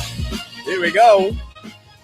4 o'clock hour on Hochman, Crowder, and Solana. And we will begin the 4 o'clock hour with the stock market report. That's sponsored by Anajar and Levine, accident attorneys. Call 1-800-747-FREE. That's 1-800-747-3733. Dow Jones up 370 points today. So got back a little from yesterday. That's up 0.75%. S&P 500 up 0.75% as well, up 52 points. And the NASDAQ up a full percent, up 236 points. Someone's got to put our stream back up there. I know the streamers are not happy not seeing any video of this segment at all. We'll do 15 minutes of heat as well. That is sponsored by Doral Kia, home of the Pricito, our lowest price. Visit them at Doral Kia or DoralKia.com. How about some lines for the Heat game tonight? Bam, 16.5. What do you think the spread is on the game? Heat in Milwaukee tonight. The Bucks are terrible, right? Well, they've been playing better over the past 2 weeks, but they're terrible. No Giannis, and they're not a playoff team. They're the 11 seed. They're right outside the play-in tournament, but not a playoff team. They're not a playoff team. Without Giannis, they're not. Oh, you trying to line us up for a loss? Well, even with Giannis. I'm just saying they've been playing better. What do you think the line is tonight? They should be still favored at home as 2 playing teams. Bucks minus 2.5. Heat favored by 2.5. Heat are 6.5 point favorites. You guys are way off on obviously. That. But why would you bet the Bucks tonight? Because Solana just said, the Heat, and I know you got on me yesterday for saying this. The 2 games since the All-Star break, they have looked pretty good. They're healthy, and they seem to have this resurgence that's going to be required from them to play their way out of the play-in and into an actual playoff seed. And I think they're going in an opposite direction that Milwaukee is. We'll see. I need more than a 2-game sample size. We argued about it yesterday. That's fair. That's fair that you need more of a 2-game sample size. But this is another easy team to me. Like this, if what are the Heat? They're better than Milwaukee without Giannis. But the Heat 9? Where are they at in the East? Yeah. 8 seed, but I mean they're a half game out of the 11. They're a half game out of the 6. But I'm telling you, but it's the minutia you want to. They're 8, but it's the conversation we had yesterday. They're probably 8 or 9 and flirting with a better seeding because Norman Powell, Bam Adebayo, and Tyler Hero haven't been playing together. And tonight, I'm guessing they're all healthy, right? Yep. As they have been since the All-Star break. There's a reason they're 6.5 point favorites on the road. Yes. And it's because everyone's healthy. This is the team they envisioned. They didn't envision this team being a play-in team. When they got Norman Powell, it wasn't, hey, this is probably going to be a play-in team. I think I don't think they thought Boston was going to be as good as they were. I don't think they thought Milwaukee was going to be as bad as they are. Like, there's a lot going on in the East that I don't think people accounted for. But this Heat team, the way it was put together, and I know Heat fans don't want to hear it. They wanted action at the trade deadline. But the Heat team that was put together by adding Norman Powell was not a play-in team in Pat Riley's mind. Yeah. And this is full power Heat, right? Yes. This is other than Davion Mitchell, we don't know if he's going to play, and he hasn't played. He didn't play the other day. He's been sick. But yeah, other than that. Yeah, sick.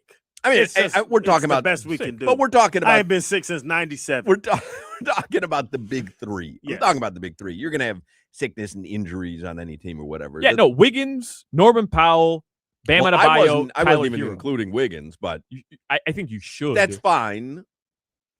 But the Wiggs. Do we? No, let's be honest. Huck, Solana, don't just That's a yell Stu the God's name answer. Wiggs and stare That's at Stu Huck. Gods. That's what Stu Gods does. He just Andrew. I got you.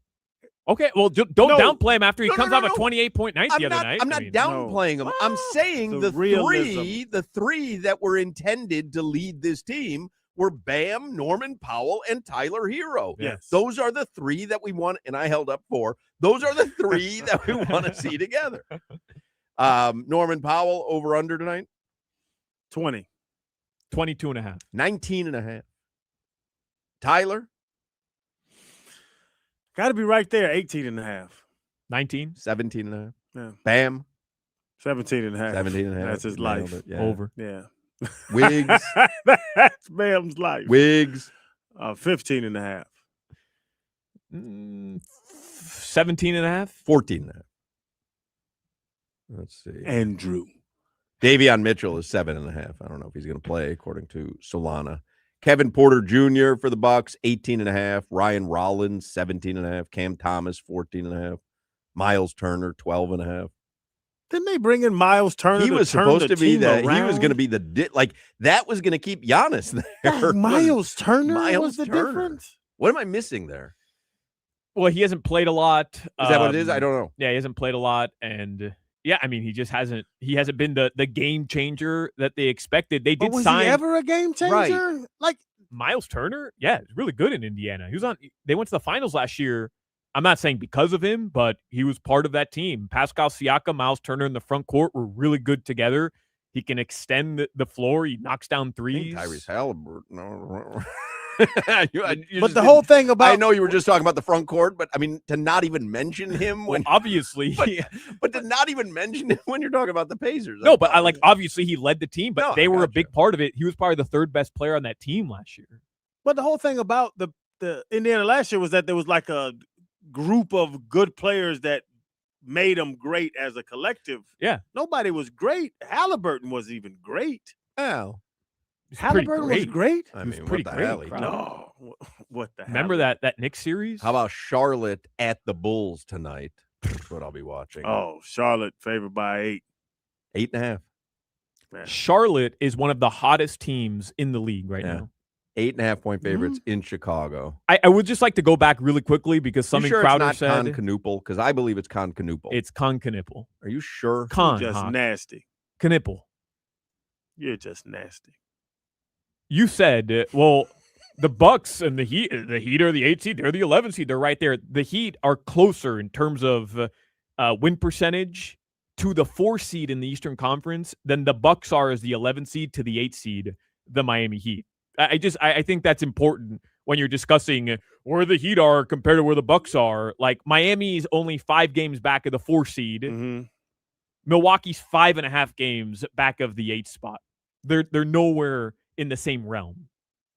Giddy tonight. 5 games both ways, Solana. Yeah, but there's only like 23, 24 I games know, left. if they lose 2 or 3 in a row, they're in the 12th seed somewhere. Josh Giddey over under is 15.5 tonight. Under.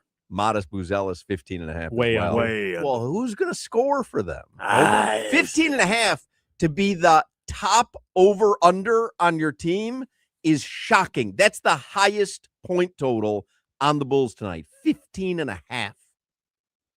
They're terrible. Yes, they are, but I mean they're not going to score 50. What about the game total? I'll go under. How about Patrick Williams tonight? 9.5. Game total for Hornets Bulls is 117. 228. No. 228's the Heat. 232. 232 and a half. Under. 232. How about the Bulls That's team 116 total? to 16. Man, I'm making that What's bet. the Bulls team total is 112 and a half. Under. Does Charlotte not play defense? They do not. But Charlotte highest does not play defense. But the highest, it doesn't add up, it right? doesn't. The math. highest over under on a player would be 15 and a half, but the team total is 112 and a half. Where are the points coming from? it's going to be completely split over 15 guys. Oh yeah, it's a Hard Rock bet, right? That is I think I got me one now. What do you guys feel? And I know we're not fully into NBA mode yet. It's not the playoffs. The Spurs yesterday on national TV, they're on NBC. They beat the Pistons. Pistons are the 1 seed. I was talking about Cade Cunningham yesterday. The Spurs have won 9 straight games. Wemby seems healthy. Knock on wood, anything can happen. Looks good with the hair. Mm-hmm. Looks very good. Yeah. What's Dread? Little Dread. What's his name? Vassell? Yes. With the dread, with the little perch broccoli top. I think that's Vassell. Man, that man can play basketball. How do we feel about the Spurs right now? You can get the Spurs to win the NBA championship. They have the 3rd best odds, plus 1,100. Wow. Remember when they played That OKC like 3 games in 2 weeks? They and beat they them. Schooled them. Yeah. That seems like a high price. OKC's plus 135 to win the NBA title. Denver's plus 475. San Antonio, I'm not telling you this is a for sure bet. I'm just saying to take a flyer at plus 1,100 right now. They're the 2 seed in the West. That's a pretty I like good bet, that. man. That seems long odds. Well, the pushback will be they're too young, right? Yeah, like they Wemby's have to. a baby. They've got to go or through it. Wemby gets injured over the next 20 games. Yeah. Wemby got them big boy knees now. How about to make the NCAA tournament? Oh, they don't have Miami in there. I guess they're a shoe-in. Where do you think the origin of shoe-in comes from? I don't know the origin.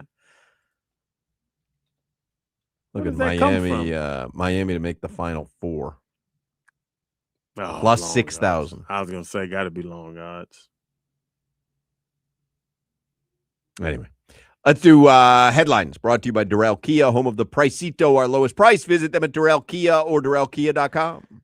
The Heat do play tonight at 8 p.m. Canes Hoops plays at 9 p.m. They're at FSU. Let's see what the line is on that one. Miami's a 2.5-point favorite in tally. So, but Josie just finished telling us FSU's won 15 of their last 16 Against games. Miami? Oh, Yeah. against Miami. I Man. think that's what he was saying, right? They'd be a tournament. They'd be ranked if they had won. Yeah. They don't even play 16 games. Yeah, I think it has to be against Miami. Oh, okay. That seems even crazy, though. It does. Totally does. It's a horse racing phrase. Shoe in. Oh, is it? Yeah. Early 20th century racing industry phrase. 1908 to 1928 describes a horse in a rigid race that is initially guided and allowed to win easily. Oh, interesting. So you know who the winner is going to be because he's got a shoe in, like where? But I don't understand where it comes from. I don't really care. Shoeing. Shoeing. SOO. It's not SOE. Swing. I don't know. I don't want to go this deep. You asked. Swing. How about the Hurricanes to win the ACC in baseball? Plus 1,100. Who's the favorite? North Carolina. I mean, I'll take a flyer. Plus 1,100. You want to do a parlay? Canes to win the ACC and Spurs to win the NBA championship? Canes to win ACC baseball, Spurs to win. I like that. That seems just crazy enough for me.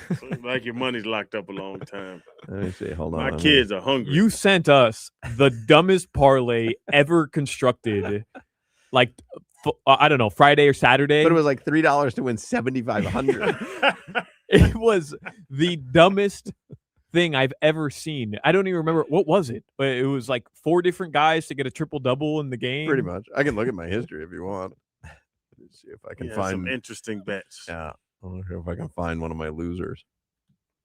I guess someone's not the bonus bets. Well, that's what I did. That's what you I gotta- did. Oh, no, it was on the USA gold medal hockey game. I had Brady Tkachuk to score 3 or more goals. Right. Connor McDavid to score 3 or more goals. Mhm. And the U.S. to win. I almost nailed that parlay. I got the U.S. leg. I got the U.S. leg. I was 6 goals short of that parlay. Man, that would have been some payday, though. That would have been a good payday. What am I teaming that up with? Foolishness.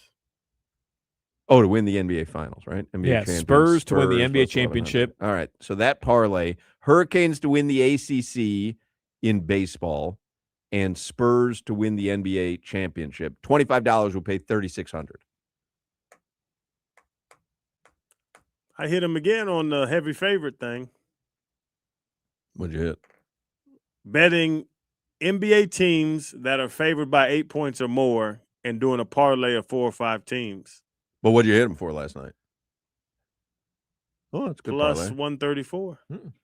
Problem is, there's going to be upset. Like it's great, but just to win, not to no, I cover. get it. But there's going to be upsets. Like the Bulls win tonight. Like it's going to happen. I know the one anti-DeJajo, whatever that thing was that Lee Sterling gave us. I lost a bunch of money. If you bet the Heat, though, the night that he gave it to us, he had the Heat hammering Atlanta on Friday night, and they hammered Atlanta. They beat them by 30. I bet that. I did not bet the I bet anti-DeJajo. That's funny. I only bet the Heat bet. Tyler Hero, 24 points in 23 minutes. Crowder. Yeah. And then I bet is over the next game. 14. Yeah. All right, couple more notes here. He grew his toe. The Falcons, their GM, Ian Cunningham, he confirmed Kirk Cousins is not going to be back with the Atlanta Falcons. I know we knew that, but he said today they're going to release him on the first day of the league year. Okay. And Crowder, get ready because the Savannah Bananas are expanding their deal with ESPN. Saw this. They're going to air 25 games across their platforms in 2026, including their debut, their first game on ABC. Wow. They're getting primetime I'm telling ABC. you, it Let's is. go. I remember growing up in the 70s, the Harlem Globetrotters, when they were on TV, it was such a big deal. And this reminds me of that, where just it's family viewing, it's fun, it's sports, but it's entertainment. Like, it's not for me, it's not for my demo, but if DJ was 9 years old and he could sit there and watch some crazy baseball antics, like I would do that in a heartbeat. That's what it is. It's not sports, it's entertainment. It's entertainment. And that's it's WWE baseball. Yep. Where they know each other. They only have 4 teams or 5 teams that play each other. They all are friends. But we go out here. Also, they don't play by the rules. Yeah, and we just go out. Hawk, it's a rule not to put a table in between third and home plate and do a flip over it when you're running home. Or have the crowd catch a foul ball and it counts. But it's entertainment, and that's what people want. 2 NFL notes. The Falcons have officially tagged Kyle Pitts, franchise tag. So interesting because they never used him properly. Nope. And now they're like, I guess they started to the last couple of seasons, but to franchise tag him is really interesting to me. Because he hasn't proven that he's that guy yet. He did this year. I think he did this year. They finally started throwing the ball to him when Kirk Cousins came back because Michael Penix had the season-ending injury. And I'm telling you, I had him in fantasy. I won the fantasy, one of my leagues, because of Kyle Pitts. Late in the year. Because he had some crazy games, but he would have 10 targets, 7 catches, 180 yards, and then he'd have 2 targets, 1 catch, 8 yards. Yeah, early in the year, he wasn't getting targeted. Yeah. For whatever reason, Michael Penix wouldn't throw to him. And Trent Williams, the all-pro left tackle, maybe the best left tackle in the NFL when healthy, he's supposed to have, I'm just reading from Adam Schefter, he's supposed to carry a $39 million cap number this season, and it seems like the 49ers and Trent Williams are struggling to reach some contract extension talks. All right. So all this kind of falls flat because we know the Dolphins won't be in play for any of these guys. Hey, your guy Mel Kiper's up there on TV. In hell with Mel Kiper. Oh, his hair is getting smaller. I don't know how to say it, but you know what I mean? It used to be so big. His forehead's getting bigger because he's getting old. He's been lying to us How for old decades. do you think Mel Kiper is? This is a good game. 60. Oh, I think he's older than that. 68. 141. How long has he been on TV? I mean, a long time. My entire life. My entire life. I'm going to guess. He evaluated me 21 years ago. I'm going to guess 70. 70. I think I was 71. Jimmy, how old do you think Mel Kiper is? Well, I have it up, so it's. All right. I can say the answer if you guys want me to. 65. So right I'm down closer. the middle. Well, no, I said 70. But you can't go over. It's like Price is Right. No, it's not like Price is Right. Y'all went over. This It's is an exactly age. Price This has is Right. nothing to do with price. No. But the rules of Price is Right. Right, for price. I made the rule. There's no price. My rules. Well, it has to be Price is Right rules because I went 71. Well, that puts you further away than both of us. Right, but I was banking on Price is Right rules. Make it on 73. I was hearing somebody talk about it. Just crazy to bring up Mel Kiper about the best player available versus the position need and all that stuff. If you're drafting, what's his Sully, JES, whatever the hell you want to call him, Solana. If we're drafting off of draft position from Mel Kiper, I'm going to be upset as a Dolphin fan. I don't give a damn about his list. I don't give a damn about the other little boys list, the new little boys list. Go evaluate these players and draft them off of that. They were like, oh, well, you go Unless back to Larry list. Bluestein. If Larry Bluestein has him on the list, then I give it to Larry. I ride with Blue. But yeah, they're like, oh, best player available on whose list? Because Mel Kiper doesn't know what the hell he's talking about in a year. But you got to be joking, right? Like, you don't actually think NFL war rooms have Mel Kiper Jr.'s draft board up, do you? Oh, I think that they use that, though, as a baseline when they're starting to evaluate talent. You do? Sure. Why not? He's an expert in it. He's not an expert. He's an expert at talking about these guys, and he's probably the most talented person at talking about these guys. But you really think Mel Kiper Jr. is affecting how certain teams view certain prospects? Yes, I think a prospect becomes a more coveted prospect if Kiper likes him and McShay likes our him. world, that's the pretty one. In our world, No, but that's the real world. That's the like you think it's completely devoid of the opinions of the experts? I wouldn't think so. This conversation is what I thought about when I listened earlier to something on ESPN. I was like, please don't use these guys big board 3.0, big board 4.0, big board 5. You can't figure out who's good? No. But for 5.0s? If you think such and such tight end is a good tight end, and then you see Kiper has him as the number 2 tight end, and McShay has him as the number 1 tight end, and Kirk Herbstreit has him as whatever. You can use that to kind of justify, yes, I see the same thing.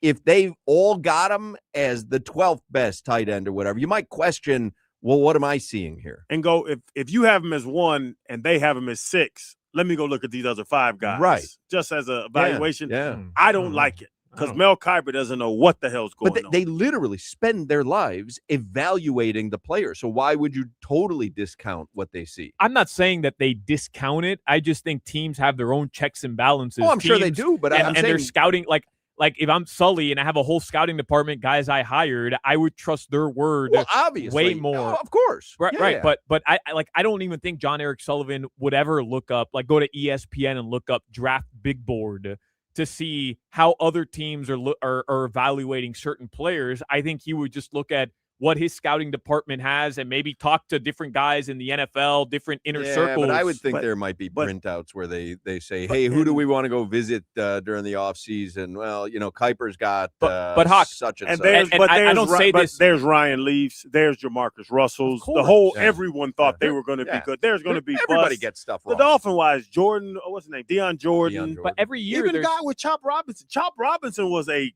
big name coming out. Go look at every year, like McShay, his big board, his top 10, Kiper's top 10, whatever. Go to all the websites and then look at who's actually taken in the top 10. I'm not saying that. No, but everybody knows that. But it's the same thing like what he's saying there. I mean, you can trust your own scouting department, have millions of dollars in a scouting department, and draft a huge bust in the first round. But do you? And I don't say this to demean Mel Kiper. You can demean him. No, because clearly he's dedicated his life to this. But Hoch, you actually think he's an expert at evaluating talent, or he's really good as a personality talking about these guys? I think he's an expert at evaluating talent. That doesn't mean he's going to get it right any more than an NFL general manager or scout's going to get it right. Because I remember Nick Saban saying this, to try to figure out who's going to be great coming out of high school, who to recruit, or who's going to be great coming out of college, who to draft, is trying to look at all the graduating classes and figure out who's going to win a Nobel Prize. You can go, I think it's this person, or that person. The truth of the matter is you're guessing. So I do think he's an expert in it, but that doesn't mean that he's got a higher success rate than an NFL scout, general manager, or anyone else, because I don't think it's possible to really be an expert into how someone's going to perform in a different situation than they're in right now in college or than when they were in high school, and try to figure out, well, how are they going to be now when I put them in my system against different talent with different parameters? I think it's an almost impossible task. I think Ozzie Newsome is a genius at drafting. The old Ravens guy, what he did, bringing in Ray Lewis and Ed Reed and all the people he added to that team. I think Mel Kiper is a great marketer, and he is enthusiastic and articulate about his own opinion. Yeah, I mean, that's why he is where he is. He doesn't know what the hell is going on. He reads other people. Mel Kiper doesn't know what the hell is going on, Hawk. I would have. Why wouldn't somebody hire him as a GM right now? If he's that good at it, go hire him as a GM. He'll make more money. He'll do it. He's enthusiastic, and he's very articulate about his own opinion. And it's not just me. He's smart at marketing himself, and now they pay him, and now Mel Kiper means something. But I do think, though, that in today's day and age, you'd be exposed if you don't know anything. You can't exist that way. He rode in on the coattail of not being exposed, and now Mel Kiper means something. Maybe. I guarantee there's people that evaluate drafts better than him. Oh, but I'm not saying his name means something because he's a great marketer. I'm not saying that there's not, but I'm saying the idea that he's not an expert or knowledgeable about what he's talking about, I think, is folly as well. Yeah, I just don't think he's an expert. That's what I was asking you. But the word expert. But who would be an expert? Guys who are paid, literally guys who are paid to do it in the NFL, who are scouts. And Chris Greer was that, and I guess I'm contradicting Well, that's myself. what I'm saying. It's like Chris Greer missed on a lot of people too. Mel Kiper has a communication excellence. He doesn't have a knowledge excellence. He doesn't know what the hell is going to go on in that draft. Right, but he doesn't know who's going to be good. My point is, I don't think a scout does either. I think the people that are better at it have jobs doing it, where he goes on TV, yells real loud, and says a bunch of big words. Like, if you really had noticed Tom Brady, you want to wait until the 5th round. If you were round. 5th round, I thought. Tom Brady? Tom was 7th round. People passed on him for rounds, and everybody. I mean, that's a miss. But Marcus Russell was a miss. Right. But that's what I'm saying. Like, I don't think anybody's 6th round. 6th round. Yeah. Split the difference. How old do you think Ozzie Newsome is? Oh, he's close to 78. You know who Ozzie Newsome is? Yeah, the old Ravens general manager. I just told you that information. You know him or no? No, I don't. I know the name, but I wouldn't be able to pick him out. Ozzie Newsome? Yeah. Black. Oh, you are correct. That's why you don't know him. He is black. I know Ozzie Newsome's black. That's why. He's 69. Nice. Really? That shocks me. I thought he was going to be 80 as well. 87. That's wild. Now, Ozzie, you put the teams he put together, those guys he drafted, the Terrell Suggs and all those guys. Yeah, but part of that's luck, man. Oh, now it's luck. Nah, it's luck. How old do you think Romeo Crennel is? His mustache, 114. Romeo he's in his late 67. 72. 78. 78? 78. Perfect age to run for presidency. Romeo Crennel. I'll tell you what, he fills in for everything else. You look to Romeo Crennel. Anytime there's a job opening, you look to Romeo Crennel. Romeo ain't going to let this thing go off the rails, will he? 78, Romeo Crennel. How old do you think Adam Gase is? Adam Gase, he's my age. He's 47, 46. He's a little bit older than me. 51. 47. 47. Yeah, I knew Adam Gase he's a little bit older than me, man. He's not old. He shouldn't have had the opportunities he had. Crowder, multiple teams. You're almost 50, bro. I don't know what to How tell old you. are you? 42. Yeah, I thought when you said 47, he's my age. I'm like, like, how he's old a little- how old did Crowder get over the last few years? He's a little bit older than me. How old do you think Jimmy Garcia is? His hairline or his actual body? With that bichel? And that tuchus? All right. Anything else, Solana? His was it Schmeckel? 11. Good guess.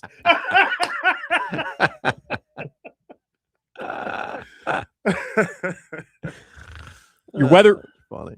Right now, 65 degrees in Miami. Tonight, it'll be in the upper 40s. Stay warm. Jimmy says the 2026 lineup of opponents for the Savannah Bananas include the Party Animals, the Firefighters, Texas Tailgaters, and the new additions, the Loco Beach Coconuts and the Indianapolis Clowns. Yeah.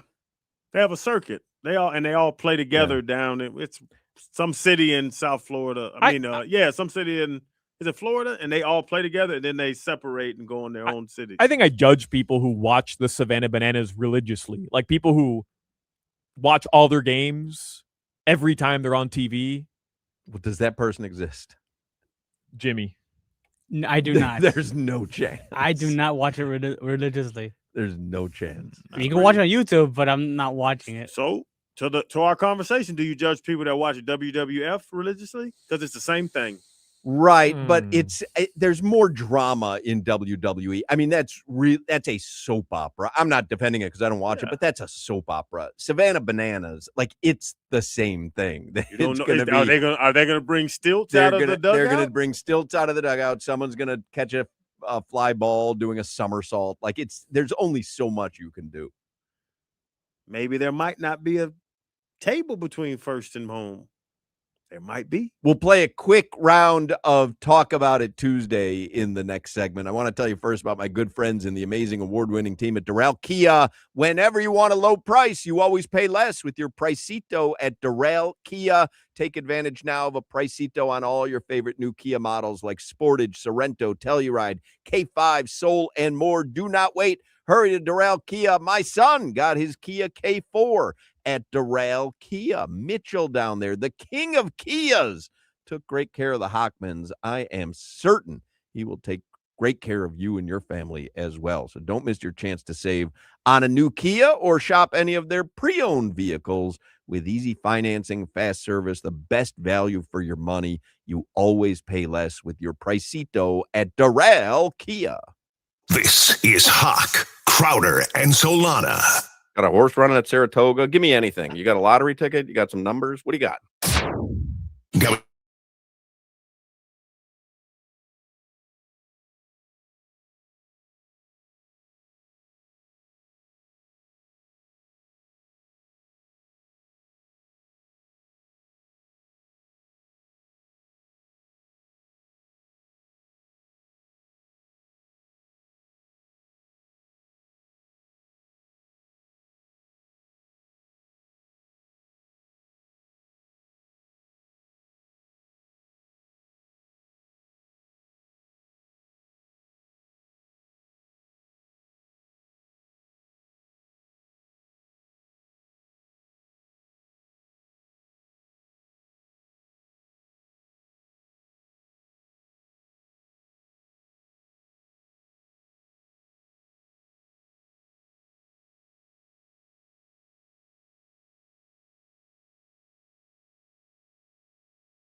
Kachuk is not the face of the team, though. He's the but all their fortunes changed when he got here.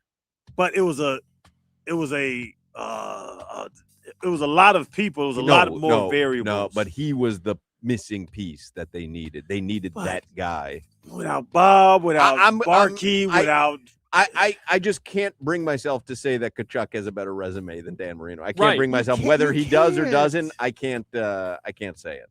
Dan Marino's first ballot Hall of Famer. Kachuk is not. As we sit here today, you know that. I would say no. Yes, I could say that. I'm not certain. As we sit here, right? Matthew Kachuk retires today. He's a first ballot Hall of Famer NHL. 2 cups, 3 appearances, gold medal.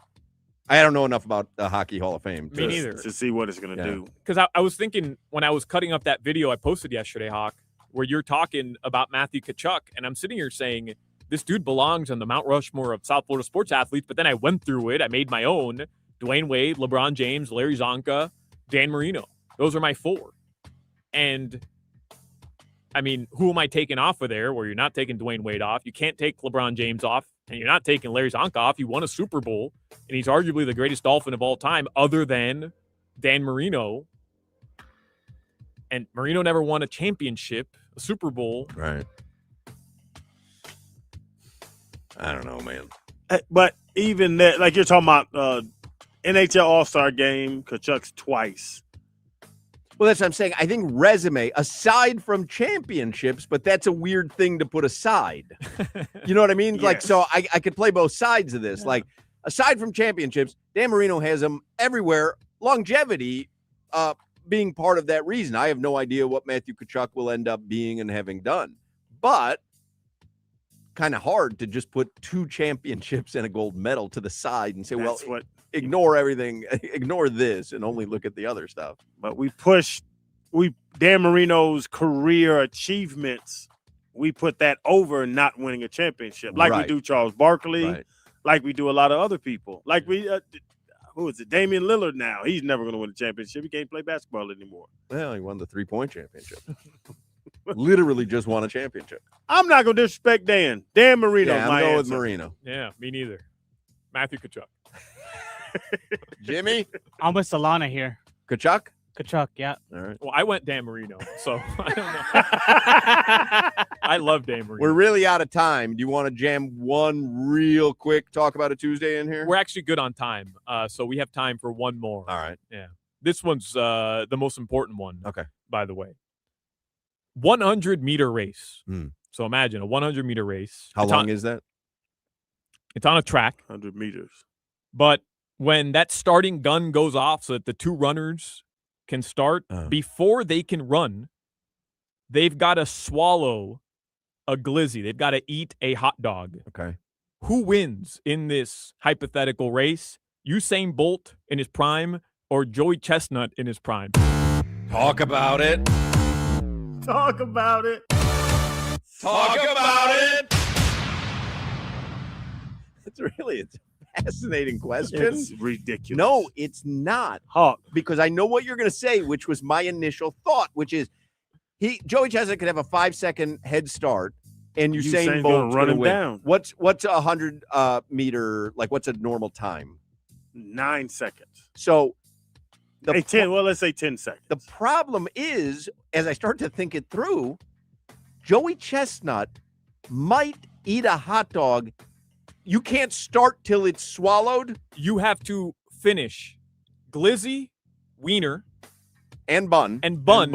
Open your mouth, show it to the judge, and then take off running. Boom. I believe that Joey Chestnut finishes the hot dog, the glizzy, 8 to 9 seconds before any mortal. And do they have that little water cup that they can dunk the thing in? I don't think for one hot dog, I don't think Joey Chestnut needs it. He just I believe I cannot believe I'm going to say this. I think Joey Chestnut beats Usain Bolt in the 100 meter. That's crazy. Joey Chestnut is going to run a 20-second 100, Hawk. No. He's going to run a 20-second 100. Let's say he runs a 12-second 100. 12 seconds is what high school athletes Is it? run. I don't know. I'm asking. Hawk, a normal human being. So you think Jimmy right now is going to go run a 20-second 100. But Joey Chestnut is not an athlete. Peak He's male eats. performance. So Crowder. okay, I Peak was male going based on performance. 10 seconds, which is what you said. No, If it's- 10 seconds is like top notch. Okay, so if it's 20 seconds. 20 seconds, and Usain Bolt has the world record at like 9.8 or something like that. So the question is, if I do my maths, how much faster can Joey Chestnut eat one hot dog than a normal human being?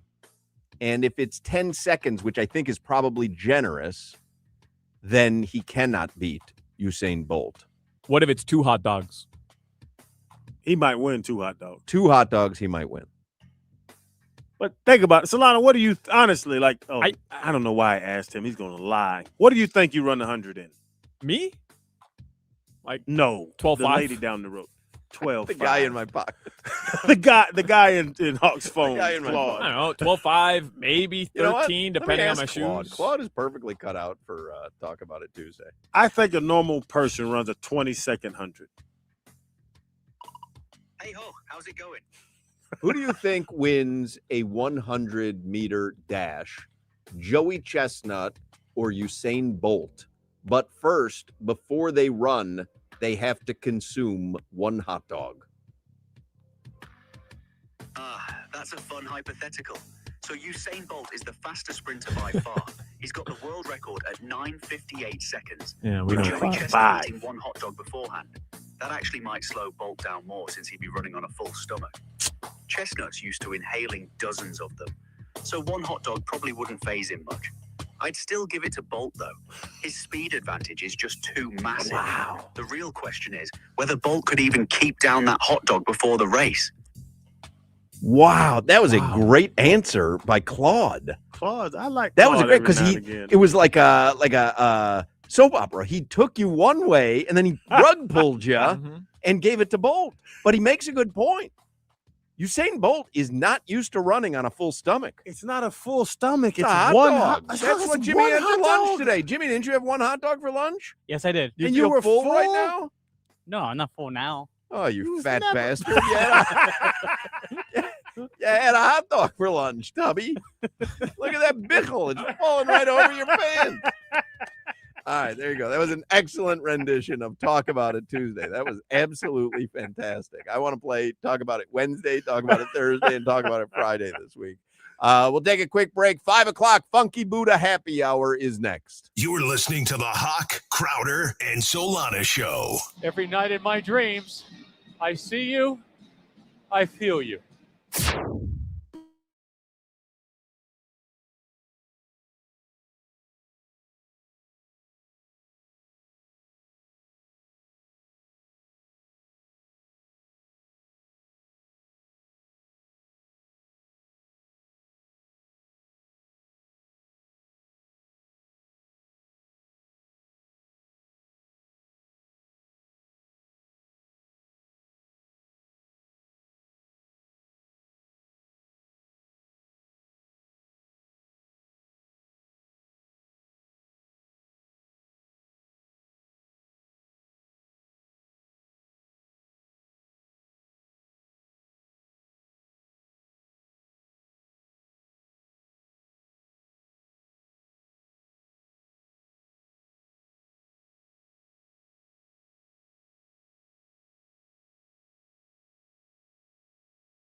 What is this?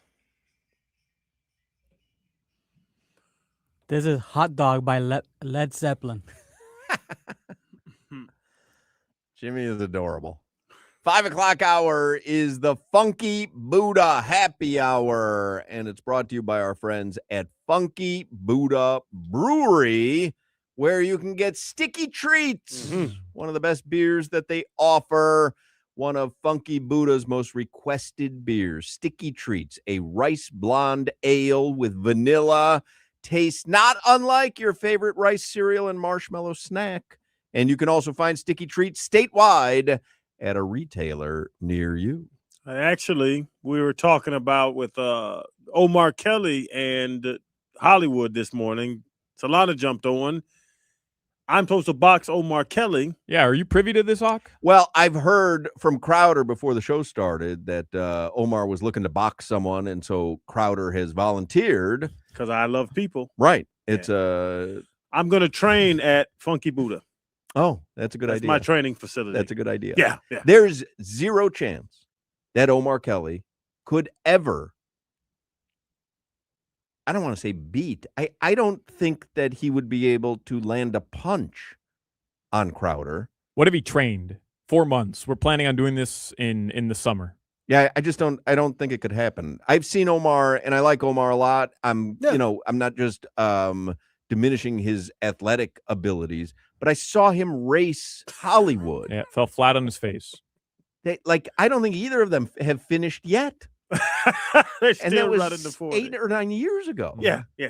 It's but as I train at eating chicken wings and drinking Hop Gun, that's going to be my training facility. So anybody was to come out once we train with this, I'll be there. You're that confident? How on earth? What could Omar hit him with? I'm just asking. No, I'm asking what could Omar hit him with that would a gun? He'd have to shoot me. Yeah, like literally, how could Omar ever hurt Crowder? I mean, if we want a good ratings, like an old-fashioned duel. How could Omar Kelly ever hurt Crowder enough in a boxing match that would? I mean, the odds would have to be Crowder minus 500 million. But keep the same mindset you had going into the Jake Paul versus Mike Tyson fight. Mm-hmm. Everybody knew Mike Tyson, there's no way he could actually hurt Jake Paul unless what? He caught him with one solid punch. All he needed was one. But that's what you told me. The entire fight, he needs one punch. Right, but he's one of the greatest punchers in the history of sport. And I don't think Omar, if Crowder allowed him to take a running start and wind up like a cartoon. A crow hop. Yeah. I don't think he could ever put enough force to hurt Crowder because he's been hit harder. Does this change your opinion at all? And I'm just presenting facts here. That's all I'm doing. When I did Game Day Uncensored with Omar, this 3 seasons ago, in between every segment of Game Day Uncensored, in this very studio, he would do push-ups. He's going to push up me to death? Boy, he may have more upper body strength. He may have more upper body strength than you give him credit for. I've seen it with my own eyes. I've told you, and you and Hollywood talked about this. The name of it will be called If He Dies, He Dies. The Rocky, what was that when Apollo 4 got killed? Yeah. Apollo 4. If he dies, he dies. That would have to be the thing. Yeah, a lot Drago. If he dies, he dies. Yeah, a lot of waivers are going to be signed on this. But yeah. I'll dance for 30, 40 seconds, and then I'll get just upset and just throw a crazy. Now, if they had to jump over a creek, I got Omar. But that's what I'm saying, Hoch. Every time we've given Crowder an opportunity since retirement. You had a phenomenal career. Strength and pain tolerance. We've all seen your one interception. Congrats. Every time Crowder's been given an opportunity to prove that he still got it, he fails. I mean, I beat him in the 40. No, you didn't. Tonight, by the way, at Funky Buddha, it's poker night. They have free Texas Hold'em tournaments coming up at 6 and then again at 8. As I was thinking about this, I might just bring some people out. I'll fight people, $1,000 entry, and I just knock people out for $1,000. Well, that I don't think you could do. Oh. I don't think you've got that kind of wind, and you don't know who's gonna there are plenty of people I think who could knock you on your ass. Oh no, I'll tap out if I just dude don't big think enough Omar comes is up. one of them. I don't think Omar could. I don't think Chris Perkins could. I don't think Joe Shad could. Javon Curse walks in. I'm not fighting him, but Omar Kelly. Well, if he pays his $1,000. If we had like a cage match style, like Royal Rumble, like last man standing, and it was all of the WQAM talent, you think Crowder's for sure winning that hands down? Let me think about this. All QAM talent. So I don't know. Tobin's got some girth. Yeah. Top heavy. I'm just trying to think of who could withstand. Yeah. I mean, Joe just too old. Yeah, Joe's too old. He's got size. Are we including Kim Bocamper? Sure. Man, it'd be tough to him to lose to a like radio. Bo would die. That's what I'm saying. Yeah. Like his just his will to not be defeated by radio people. I think Bo would be the toughest challenge. Yeah. Yeah. You're tapping out. Me? Yeah. I'm the Homer Simpson walking into the bar, walking out of the bar. So you're gone. Yeah, I'm not there. Solana has an asthma attack. Hollywood. Yeah, Tobin's big. Leroy's gonna get something gonna happen. Leroy. Yeah, he's weak bodied. He always has cast on. Yeah. He always has some He'd be the favorite to have a surgery after the Royal Rumble. Orthopedists love him. Yeah. I got myself. It would be me and Bocamper biting each other's legs at the end. We couldn't stand up anymore. The thing is, if we went about this the proper way, Hoch, Crowder for sure is the favorite. Maybe Bocamper second favorite. Well, everybody teams up against them two first. Make them tap out first. And then, it's kind of a crapshoot after that. I'd likely be the favorite after that. But certainly, Hoch, I think you'd have a chance. I don't think that you would be the favorite if it was me, you, and Jimmy in a cage. If that's the case, I got Hawk. The pride of Bocamper not wanting to get beat by radio people would be surpassed only by my will to not be defeated by you and Jimmy. There's no chance. By the way, we were talking with Tommy Tighe outside. He's here for the Heat broadcast. And I said to him, hey, I asked Solana to work Bichel, Tuchus, and Schmeckel into preheat. And what did he say? He can do it on his segment. Said you got it. He said, don't. Well, no, but then it's not fun. That's what I said. It's just the local pregame show. That's what I said. So then I said, hey, Tommy, why don't you flip the script? Surprise him. Why don't you work in Bichel, Tuchus, and Schmeckel? And he mumbled something under his breath. He mumbled something, and so I said, does that mean you'll think about it? And no, he will not think about it. He doesn't want you to do it, and he will not do it. Yeah. He does not take the bait. He doesn't have, there he is. He does not have that playful gene that, say, Joe Zagacki and Don Bailey Jr. have. We're talking about Tommy Tighe here, Hoch. I thought he might soften for me a little bit, where it's like, I saw that. Yeah, like I was like, how about, and nothing, just no interest whatsoever. I think if there was a cage match and the result was that if you're not the last man standing, you have to say Bichel, Tuchus, and Schmeckel during a Heat broadcast, Tommy Tighe would be the last man standing. Yeah, no, he ain't with it. His professional pride supersedes anything that this radio station could throw at him. He scares me a little bit. Oh, he is. Yeah, not physically. I'm worried about him when I'm around him. You realize I have to spend the next 5 hours with him. I am going to pepper him with texts. Don't forget Tuchus, Bichel, and Schmeckel. Hug him. Have you ever hugged Tommy? Nope. Touch him. Y'all need a physical relationship. Nope. I'd rather get in the ring with you for 30 hours a day. Yeah, what if Tommy walked in? What time's preheat? 6:45 tonight? Yeah. What if Tommy walks in 6:30, get ready, and he said, "Oh man, good to see you," and you gave him a big bear hug? I'd be doing my segment of preheat. He'd be outside, and then when he came in, I'd be outside. You think he would literally recoil if you came in to give him a bear hug? Yes. Physical touch. What would happen if when the show was over, what's the post-heat called? The cool down. Thanks for listening. I listen. I talk to you about it when you give the kiss everybody's butt on there. Cool down. Why are you laughing? It's a great name. It is a great name. The hockey radio name. Cool down. What would happen if after the cool down went off the air? I'm not even joking.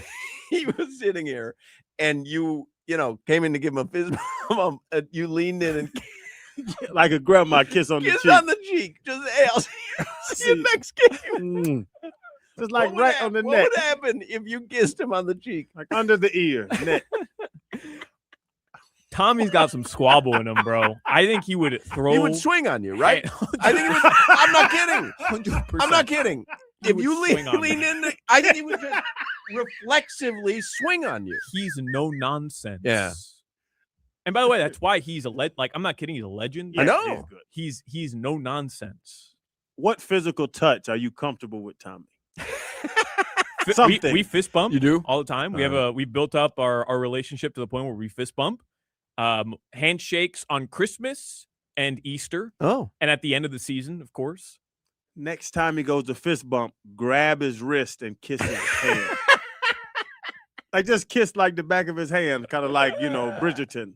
Bridgerton. All right, let's do a real quick headlines because we got to get to Josh Appel. Headlines are brought to you by Durrell Kia, home of the Pricito, our lowest price. Visit them at Durrell Kia or DurrellKia.com. Here's what you need to know because I want to give you guys your presents from Spain. This will be very quick. Oh. Here's what you need to know. John Eric Sullivan and Jeff Hafley, your new GM and your new head coach of the Dolphins, did speak today.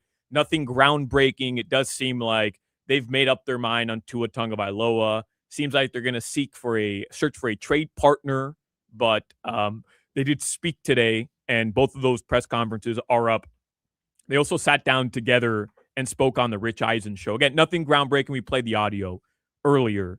The Heat play tonight at 8 p.m., and Canes Hoops is at FSU at 9 p.m. You can hear the Canes game on AM 560. You can hear the Heat game tonight on FM 104.3. All right, here we go. I brought you guys an assortment. Excited. Of chips. Premium jamón ibérico. Oh. Chips. Iberico ham. Mm-hmm. What's that? That's bacon? No, ham. Roast chicken chips. You better not pass me the chicken Crowder, chips. that's for you. Well, he passed the Jew the ham chips. And these are Ruffles. I'm going to try them, though. Sabor a jamón. Another ham chip. Sabor a jamón. But these are Ruffles. You guys can fight over these. Jimmy, these are for you. Maybe I do like ham. Thank you. That's delicious. And I made chocolate chip cookies last night, and I brought you guys the rest. I forgot to give them to you earlier. So if you guys want chocolate I don't chip want. fine. Why would I want you to bake? You baked for us? Why would I want you to bake cookies? What do you mean? I made chocolate chip cookies. What? You have to be lying. At your house? Yeah. You There's made no cookies last chance night. you baked. I baked chocolate chip cookies last night. And I brought them in for the fellas. Let me try the roast chicken chip. Thank you, Solana. I appreciate it. And I brought makes a cookie no- for each of you. That makes no 3 chocolate sense. chip cookies. What's the bit? Why does that have to be a bit? Why can't that just be a friend who baked something last night and there was some extra and I brought us cookies. But why were you baking cookies last night? What's the problem with baking cookies? Oh, I don't know, Mrs. Garrett. Like, why were you baking cookies? Because I wanted chocolate chip cookies. I had the Pillsbury dough. Go to Crumble. And you baked us. I didn't bake you. I baked cookies for myself and for my Well, then fiance. keep them for yourself. I don't want And as they're sitting on the table at the end of the night, you said, let me take these to the fellas. I'm on a calorie deficit, as you guys know, a caloric deficit, and I don't want 3 more cookies. So You're on a caloric deficit, so you baked cookies? Full of crap. What are you talking about? I brought the extra cookies to my coworkers who I consider friends. I have one for Hoch, one for Crowder, one for Jimmy. I don't want your dirty bag of cookies that I don't think you baked. I don't know what's going on That there. raggedy little Ziploc bag. Dirty little hands. Nobody wants those. You were baking cookies. Well, I'm not Betty Crocker. I didn't spend all night baking. I took out the Pillsbury dough. I put it on a tray on a no baking sheet. I threw it in the oven. 22 minutes later, they were ready. I ate 2. My fiance ate 2. I saved the other left for tonight, maybe the next day. And I brought the 3 of you. You guys came some home from a cookies. vacation where you ate nonstop and decided to bake cookies for the next few nights. Well, what happened to What's you? your caloric deficit number? 2,800. I would find it disrespectful if you guys didn't each eat a cookie that I baked you. I'm not eating that crap. Dirty little kitchen. I don't know what. Like, it makes no he's sense. like- It makes look no like you got sense to roaches. me. There's no chance that you baked cookies. That I would never walk into a trap like this. No. I've seen the movie Clue. What do you think? I'm poisoning you? Yes. Yeah, yes. yeah. Guaranteed. There is a better chance that you're trying to poison us than you sat down and baked cookies in your kitchen last night and brought us the cookies. It's disrespectful, man. Like, I thought this was a kind gesture to The a couple of chips- friends. The chips were kind. From Were they good? Spain. Yeah, they're good. How are the chicken I ones, like Scotty? I like the ham ones better than the chicken ones. Like the I like jamon? chicken better than ham. Yeah, well, makes You sense. switch back. What makes sense? Chicken ones are delicious. The ham ones are good. Yeah, the jamon. You got an exterminator at the crib? You have the dog running around. It just seems like you Yeah, I let have a dog. You have a dog as well. Yeah, it seems like you have He a dirty jammed all the constitution. cookies in one bag too. Like if you would And make he picked them up with his hands. Yeah, no it was like, way he had a hey, if you wanted spatula. to bring each of us, and you wouldn't wait till 5:22 to give us this. I forgot. Something. It was in the bag with the gifts. Something is. Yeah, them are nasty. Something's amiss. Why? Yeah, just guaranteed it's bleach. So in you guys there. wouldn't like Those Hoch are if bleach. Lori made some cookies or some leftover, you don't want to eat the other ones, you wouldn't just bring them in? Yes, if Lori baked some cookies. If I baked some cookies, alarm bells would immediately go up the way that they have with me and you. You have never in your life mentioned baking something before. I'm not a baker. And out of the blue, he's like, hey, fellas, I baked some cookies last night. There's something doesn't add up. It's so out of the blue. You're right. I don't bake, but I had a craving last night for chocolate chip cookies. We happened to have the Pillsbury cookie dough in the fridge, ready to go. It was thawed out. And I said, I'm going to make these cookies. You bought the tube? Not the tube, the one that comes in the package. Pre-cut. So they're already correct. I like my cookies hold the spit, so I ain't gonna get none of them. But you had them in the fridge from before you went on vacation? Yeah.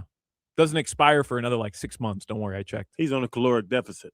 Yeah, that's the part that I find weird is I thought you guys were training and then you went and you ate like you haven't eaten in a long time because Right. I saw all the videos on Instagram.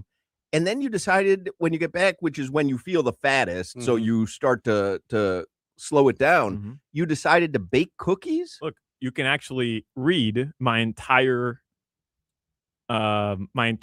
diet yesterday. 1,548 calories, 138 grams of protein, 137 grams of carbs, and 51 grams of fat, 9 of which were 1 chocolate chip cookie dough Pillsbury for dinner. Look, So you just lied because you said you ate 2. Man, that's a lot of You just carbs. lied. You said you ate 2 cookies and now you have 1. I Why had do a- you lie to put in your Lot phone for of you to look at? carbs. You lie on your deficit caloric. You lie to yourself. yeah. Take these chicken chips back too. Jimmy's in the other side of the studio and he's like, I can't believe these guys aren't eating those damn cookies. Because Jimmy, you'll eat one, right? Jimmy's about I'll to eat one. tear into those things. Yeah. Tommy Tig will have one, I'm sure. Let me see them. I know they're hard. These are not these are not the cookies that come from the Pillsbury pre-made stuff. They're never this hard. Never. Well, I'm they are never. Because I like that cookie dough. Not that I've had it in a long time. I want to know the real story. There is zero chance Text Valentina, that these were baked last night. There is no bit. Hey. Yeah, they're hard because I don't bake. Well, what did you set the oven at? 800? He broiled them. Broiled cookies. Crazy, man. What kind of friends are you guys, man? What kind of friend are you trying to poison us? There's no chance those are the Pillsbury dough. But things what do you put think? in I'm the trying to get one up on you? I don't Well, understand. something's weird here. That's a cloudy bag. It's not even a clean bag. Well, it had cookies in it, Hoch. That's nasty. Something is. All right. I want to then. know what the bit is. There's no bit. I swear. I brought you presents from Spain. Nobody couple makes chips. homemade cookies that are hard like a rock. Well, I'm not a good baker.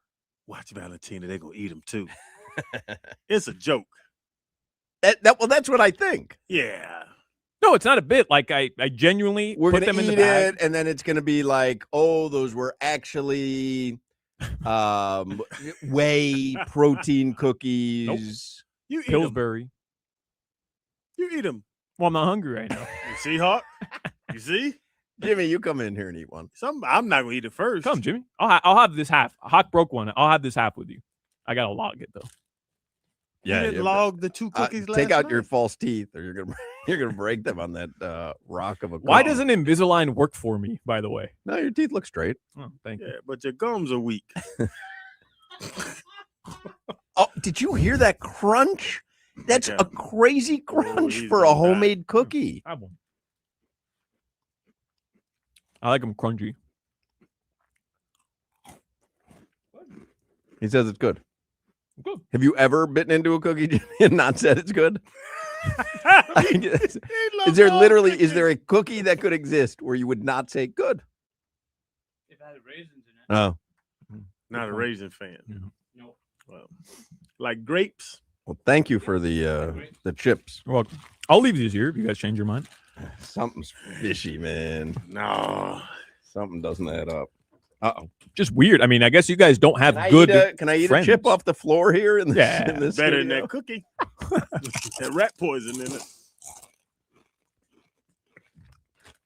You guys need better friends. You make cookies for your buddies? No, I don't. But if I made cookies or I made food and I had some leftovers, I'll offer it to a friend.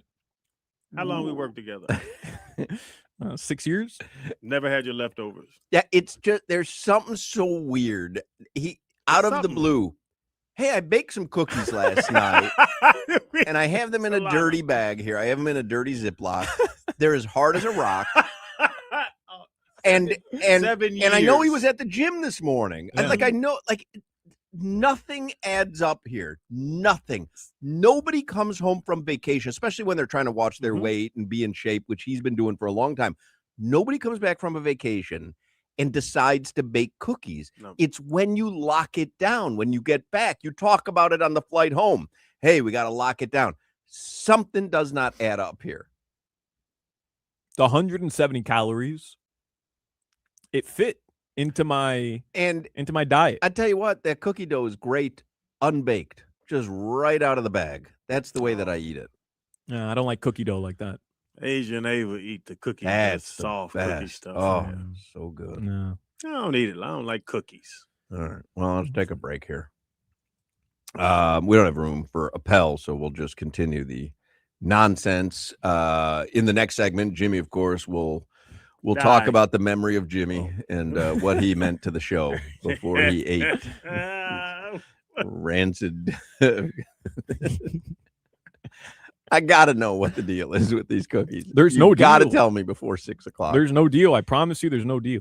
Cheetah Pompano, that's a great spot to watch a game or a fight. They have VIP areas, 4 stages of entertainment, and the most beautiful ladies in South Florida. And Cheetah Pompano has an amazing complimentary gourmet. It would be like a dancer at Cheetah saying, hey, by the way, I baked these cookies. Have a bite.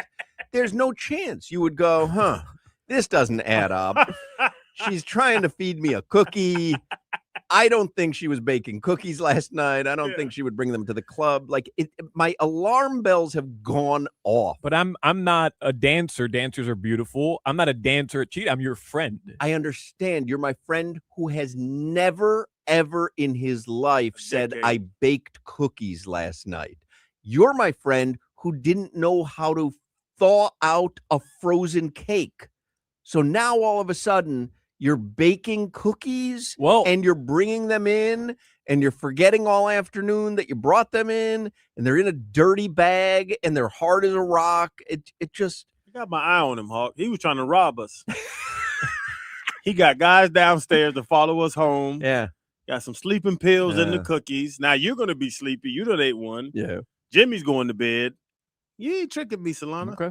All right. Anyway, Cheetah, they've got the complimentary gourmet lunch till 3 p.m. every day, happy hour specials till 6. And if you've never partaken in their free lunch, no cookies.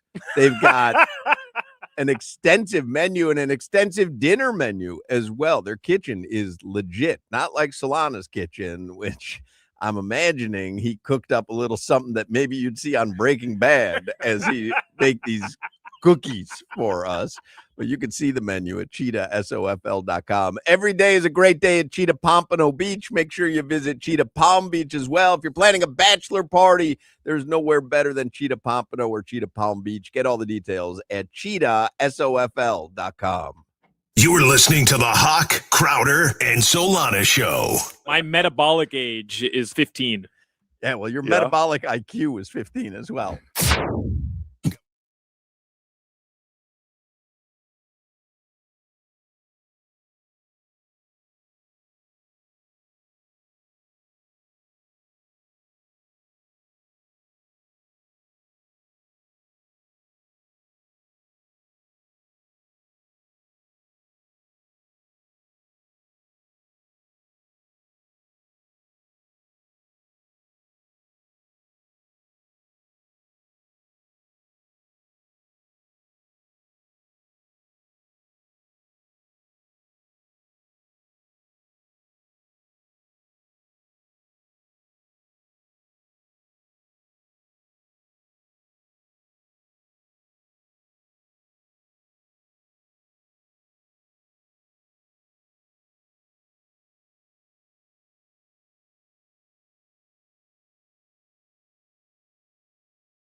5 o'clock hour is the Funky Buddha Happy Hour.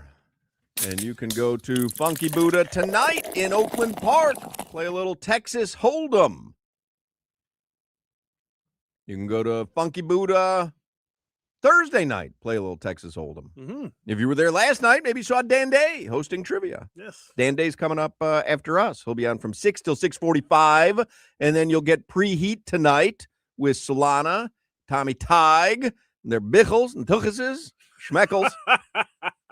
Did the cool down. Why is that so funny? I don't know if I've ever heard that before. The cool down. Because a play on the Heat. Hey, when you go to the Heat game, you've been to a couple over the past couple of years, and then you leave the game, what do you do on the ride home? Listen. Drive. I listen to 80s on 8 or First Wave. That's pretty much it. Huh. I listen to you, Solana. I text you, and you never bring up my text on the show. I am very honest about this. I do not listen to talk radio, and I really don't listen to any podcasts. I like it. I like music. This is why I didn't know that Crowder and Omar were going to fight, because I don't listen to this station in the morning. Yeah. I don't listen to it in the middays. And I'm not saying that the station is not worthy of listening to. I just don't listen to talk radio. I see our own clips, and I'm like, how does anyone listen to this? I'm not even lying. I don't know if that's great honestly. promotion. I don't know how people listen to this. I listen to talk radio all day. I know you do. Yes, and I enjoy it. I don't enjoy it when my supposed friend doesn't bring up anything I text him on the air, but it is what it is, Solana. All right, text me a take, and I'll try to work it in. I text you takes all the time. You ignore me. Sometimes I try to listen if Appel is filling in or whatever, and I'll put it on for a few minutes, and then I go, I can't take any more. I want to hear my take. On this day in 2017, Get Out premiered in theaters. Great movie. What a great movie. That was something. And in 2023 on this date, Cocaine Bear premiered in theaters. Great Terrible movie. Oh, great. I genuinely love I've never movie. seen it. Cocaine Bear. That was bad. It was a great, like, dumb movie. We did get to the bottom goofy in the last segment or in the commercial break. I don't think Solana has any foul intent with the cookies. It seems like he actually baked them. He's trying to get rid of them. Well, he wants them out of his house because he doesn't want the cookies. If you have cookies in the house, you're going to eat the cookies. Yeah. If there are no cookies in the house, you're not going to eat the cookies. Let's think about it, Hawk. If they weren't coming here, they're going in the garbage can. So he gave us his trash. Well, But, I mean, I'm just saying, I gave us the trash. like fresh baked cookies, but those didn't appear to be fresh baked cookies to me. Fresh. He made them Sunday morning. Oh, you said you baked them last night. Sunday night. I lied. Sunday night, which is probably the reason behind them being a bit firmer. Right. than They're they should they're be. harder than a Chips Ahoy. Firmer. Yeah. Yeah. You know how to use words. Maybe I'd bring up your takes on the air if you ate my cookie. I don't want them old ass cookies. It was just weird the way you said it. I'm telling you, all my alarm bells went off. The way you said it, because I've never heard you bake, but this is what happened when Javon Holland, he started talking about what a great kayaker he was. And we're like, well, wait a second. How come we've never heard this before? And then as I dug deeper, we found out he'd never kayaked in his life. Mm-hmm. And then I feel like if I keep digging on these cookies, I'm going to get to the bottom of it. Nothing left to dig. You've reached the end of the dig site. Are you sure? 100%. Got a big van with no windows. Let's take a ride.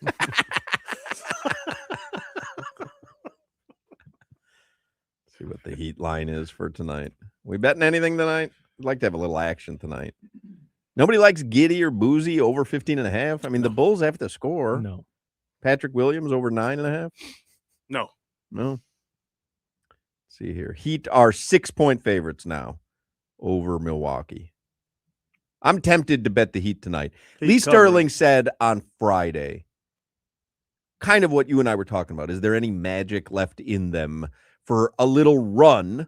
And what's left? 23 games? 24 games? 23 games. And these are the teams that they can show that it's together, because I don't think they can beat really good teams, even with everyone healthy.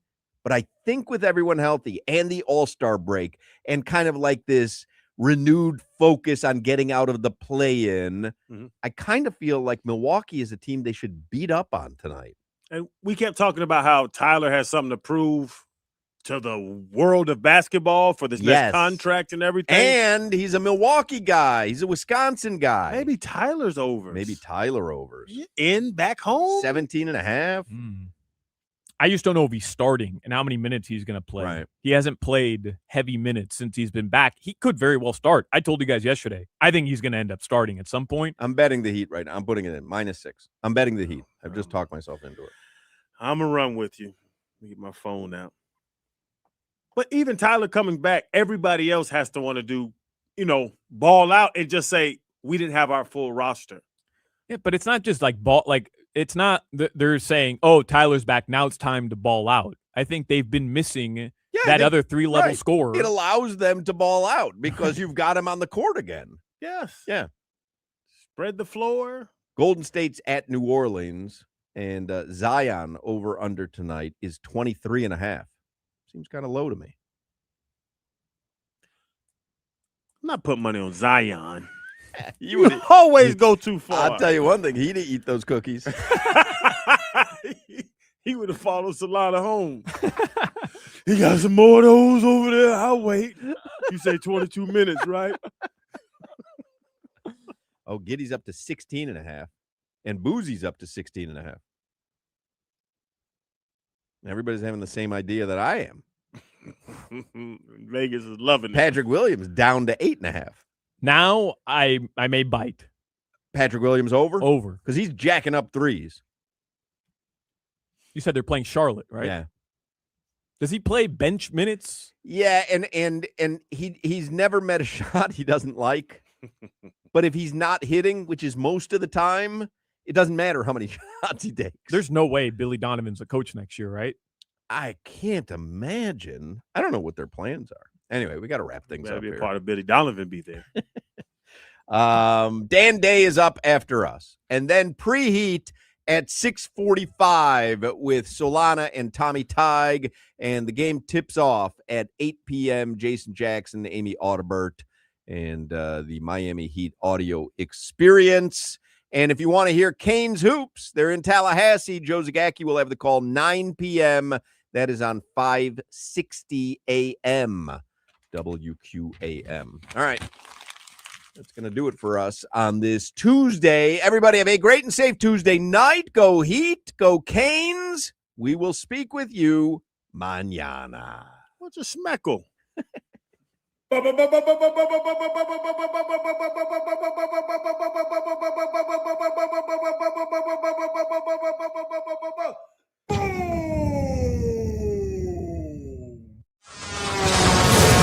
Traffic.